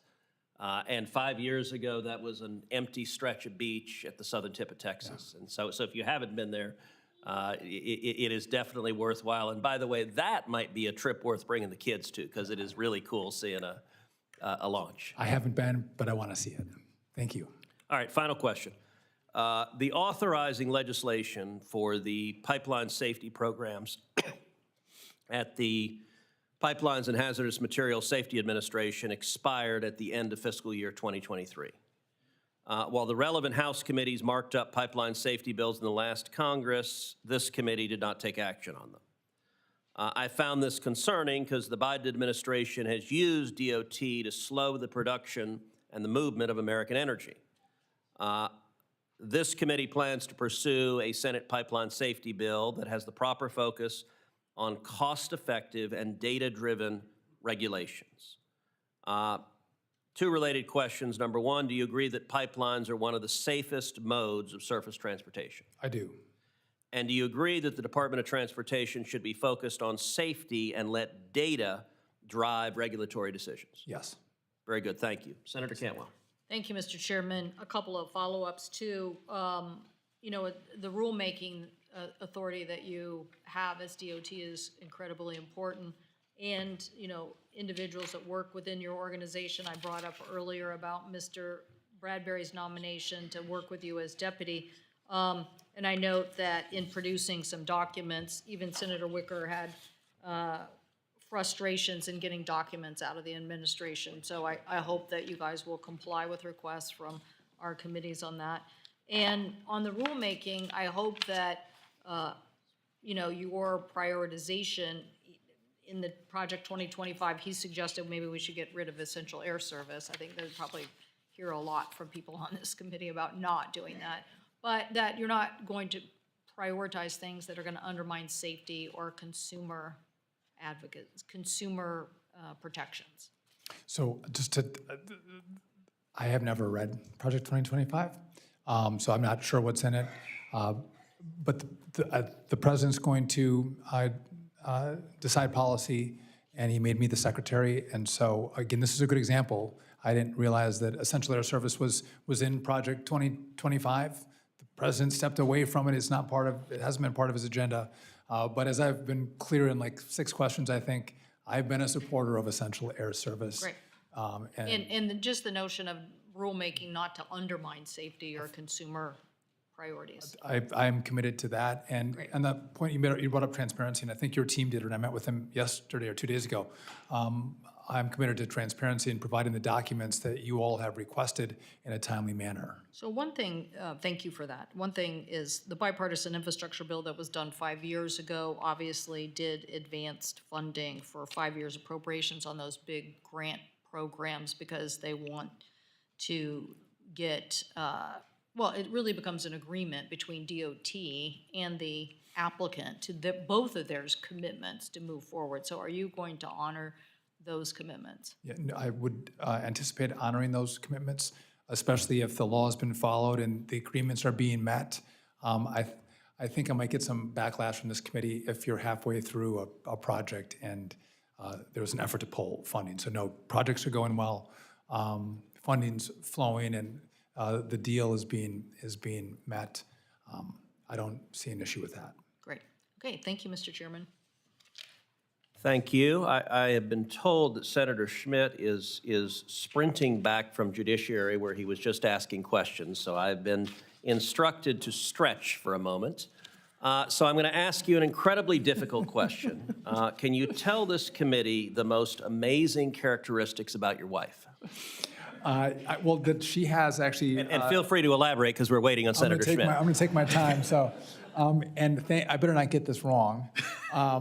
No, listen, I'm grateful for a wife, and I think everybody who has a family looks at their kids and their spouse, but someone who has 9 kids, I would love to take credit for doing the hard work and the heavy lifting of raising kids, but I have to give that award and gold medal to my wife, who has been the center and the heart of our family. And as you've had a chance maybe to get to know Valentina a little bit here today, and I'm just stretching you guys, so we're going to wait for Senator Schmidt. Having a Down's child can be, when you get that diagnosis, can be very scary because there's a point of unknown with a Down's child, and we were no different. It was a little bit scary, but she has truly been the joy of our life. She had open heart surgery and had a full recovery. And she's very friendly. So when Senator Baldwin came into the ante room, she's very bipartisan too. So she went up and was hugging Senator Baldwin, and then the senator was very kind and hugged her back. And they had a break, and then she's like, "That wasn't enough. We're going to hug again." And so they had a second hug. Just to put a point on that, it's anyone who has that diagnosis, I would just tell you they're wonderful, beautiful children. And they will bring happiness and joy to your life. And I would encourage people to take a hard look at that when they make decisions. And I appreciate Senator Schmidt allowing me to talk about Valentina and my family as you sprinted down here. Well, and I will tell you, Senator Cantwell and I were observing the absolute joy Valentina has, and perhaps a lesson all of us can learn, that at times we think things in life might be dour, and her joy and marvel at everything around her is inspiring to see. I appreciate that, and it was probably less stressful for me not to be able to see that behind me, so and with that, I recognize Senator Schmidt. Thank you, Mr. Chairman. It's good to say that. And yeah, I'm sorry I missed that, but you and I had a chance to talk a little bit about her in my office, and we share that very special bond of being dads of kids with special needs. My Stephen's 20 now, but it's the reason I do this, and the perspective, as you know, that you gain from it is life-changing, and I'm very grateful. So thanks for sharing that. Even though I didn't get to hear that public portion, we talked about it in my office. I want to just start by saying extend my congratulations to you and your family. You're going to do a great job. I thought our conversation in my office was great. We talked about a bunch of different things, and I think the American people deserve new leadership in this position and be focused on the right things. So I just want to rifle through a couple of questions. One of the things I think in refocusing the attention of the office, and one of the real challenges I think we've dealt with the last 4 years, is this obsession that the Biden administration has had with DEI. And Pete Buttigieg, for example, implemented this and was focused on this, and a month before the first national ground stop of the national of our national airspace since 9/11, he was busy renaming the air notice system to be more inclusive. I just think it's such a priority problem that we've had the last 4 years that I really welcome your leadership. And so how do you intend to tackle that, to sort of like refocus the department on, building big, beautiful roads, as President Trump says, right? I appreciate the question. And this is, when we talk about safety, we're talking about getting on airplanes and flying through the airspace. So air traffic controllers and pilots and the mechanics and the machinists that build the planes, we want the hiring decisions to be based on merit. We want excellence. We want the best people in these jobs. Now, we can have a conversation and should have a conversation about what communities are we drawing from? Are we accessing the right communities, saying, hey, there's great opportunities at Boeing or one of the airlines or at air traffic control, accessing a lot of communities with the information about opportunities in these fields is something that I would commit to doing. But we can only hire the best and the brightest because everyone's safety is at stake. It's on the line. And I talked last time we met under the FAA, there's the Office of Commercial Space Transportation, or AST, and it's responsible for licensing and regulating all the commercial space, the commercial rocket launch and reentry activities in the United States. It's a little-known agency. The only reason, quite frankly, that I'm aware of it is because I was the ranking member of the Space and Science Subcommittee the last 2 years and learned more than I ever thought I would ever learn coming into the Senate about how important and how critical this competition is we have with China in space. I mean, they're there in a real way. Everything, of course, is dual use for them. But I just want to make sure that we're on the same page and work together on these issues. They're only going to become more prominent, even though these agencies aren't, heard of in this sort of 21st century competition we have with the CCP. I would welcome the opportunity to work with you, and you're right. We are in the heart and center of some of the biggest innovation spaces, and we're in direct competition with China. And I may have the opportunity of a lifetime for you for the first big, beautiful airport in St. Louis. Lambert is going through this redesign, and I'd say that sort of tongue-in-cheek, but not really. You've heard a lot of those questions here today about rural airports and the redesigns and sort of updating, because a lot of them are outdated. And these are the kind of the core of the infrastructure projects you're talking about, right? This is sort of like core mission stuff. Yes. The big projects that connect us, where we may not have had the right investments that we've let crumble and age. I know 35W in Minnesota, Senator Klobuchar would talk about. The president has given me the directive to say, let's build these big projects that connect the country, that move our products from coast to coast. And again, that doesn't mean we forget about rural America. Rural America has to connect into this big infrastructure. But if that infrastructure that connects us doesn't exist or is crumbling, you can't serve those rural communities as well. I think in regard to airports, also making sure we upgrade and have airports of the 21st century is important. And one last comment is in my 10 seconds remaining here. It doesn't get talked about a lot, but EVs are heavier, a lot heavier than traditional vehicles, and that is there's going to be ramifications, whether, there's not much of a market for it right now, even with a mandate, and the mandate, I don't know what's gonna happen with it, you don't have to comment on that, but the reality is they're here to some degree, and our roads and our bridges and a lot of the infrastructure just wasn't built for that kind of weight. So I know it's something to sort of keep an eye on in your time. Yes. But congratulations to you and your family. You're going to be great at this position. I Thank you, full Senator. confidence. Yep. I look forward to working with you. Thank you very much, and terrific job today. A final question is required of all nominees. If confirmed, do you pledge to work collaboratively with this committee to provide thorough and timely responses to the committee's requests and to appear before the committee when requested? Yes. Thank you.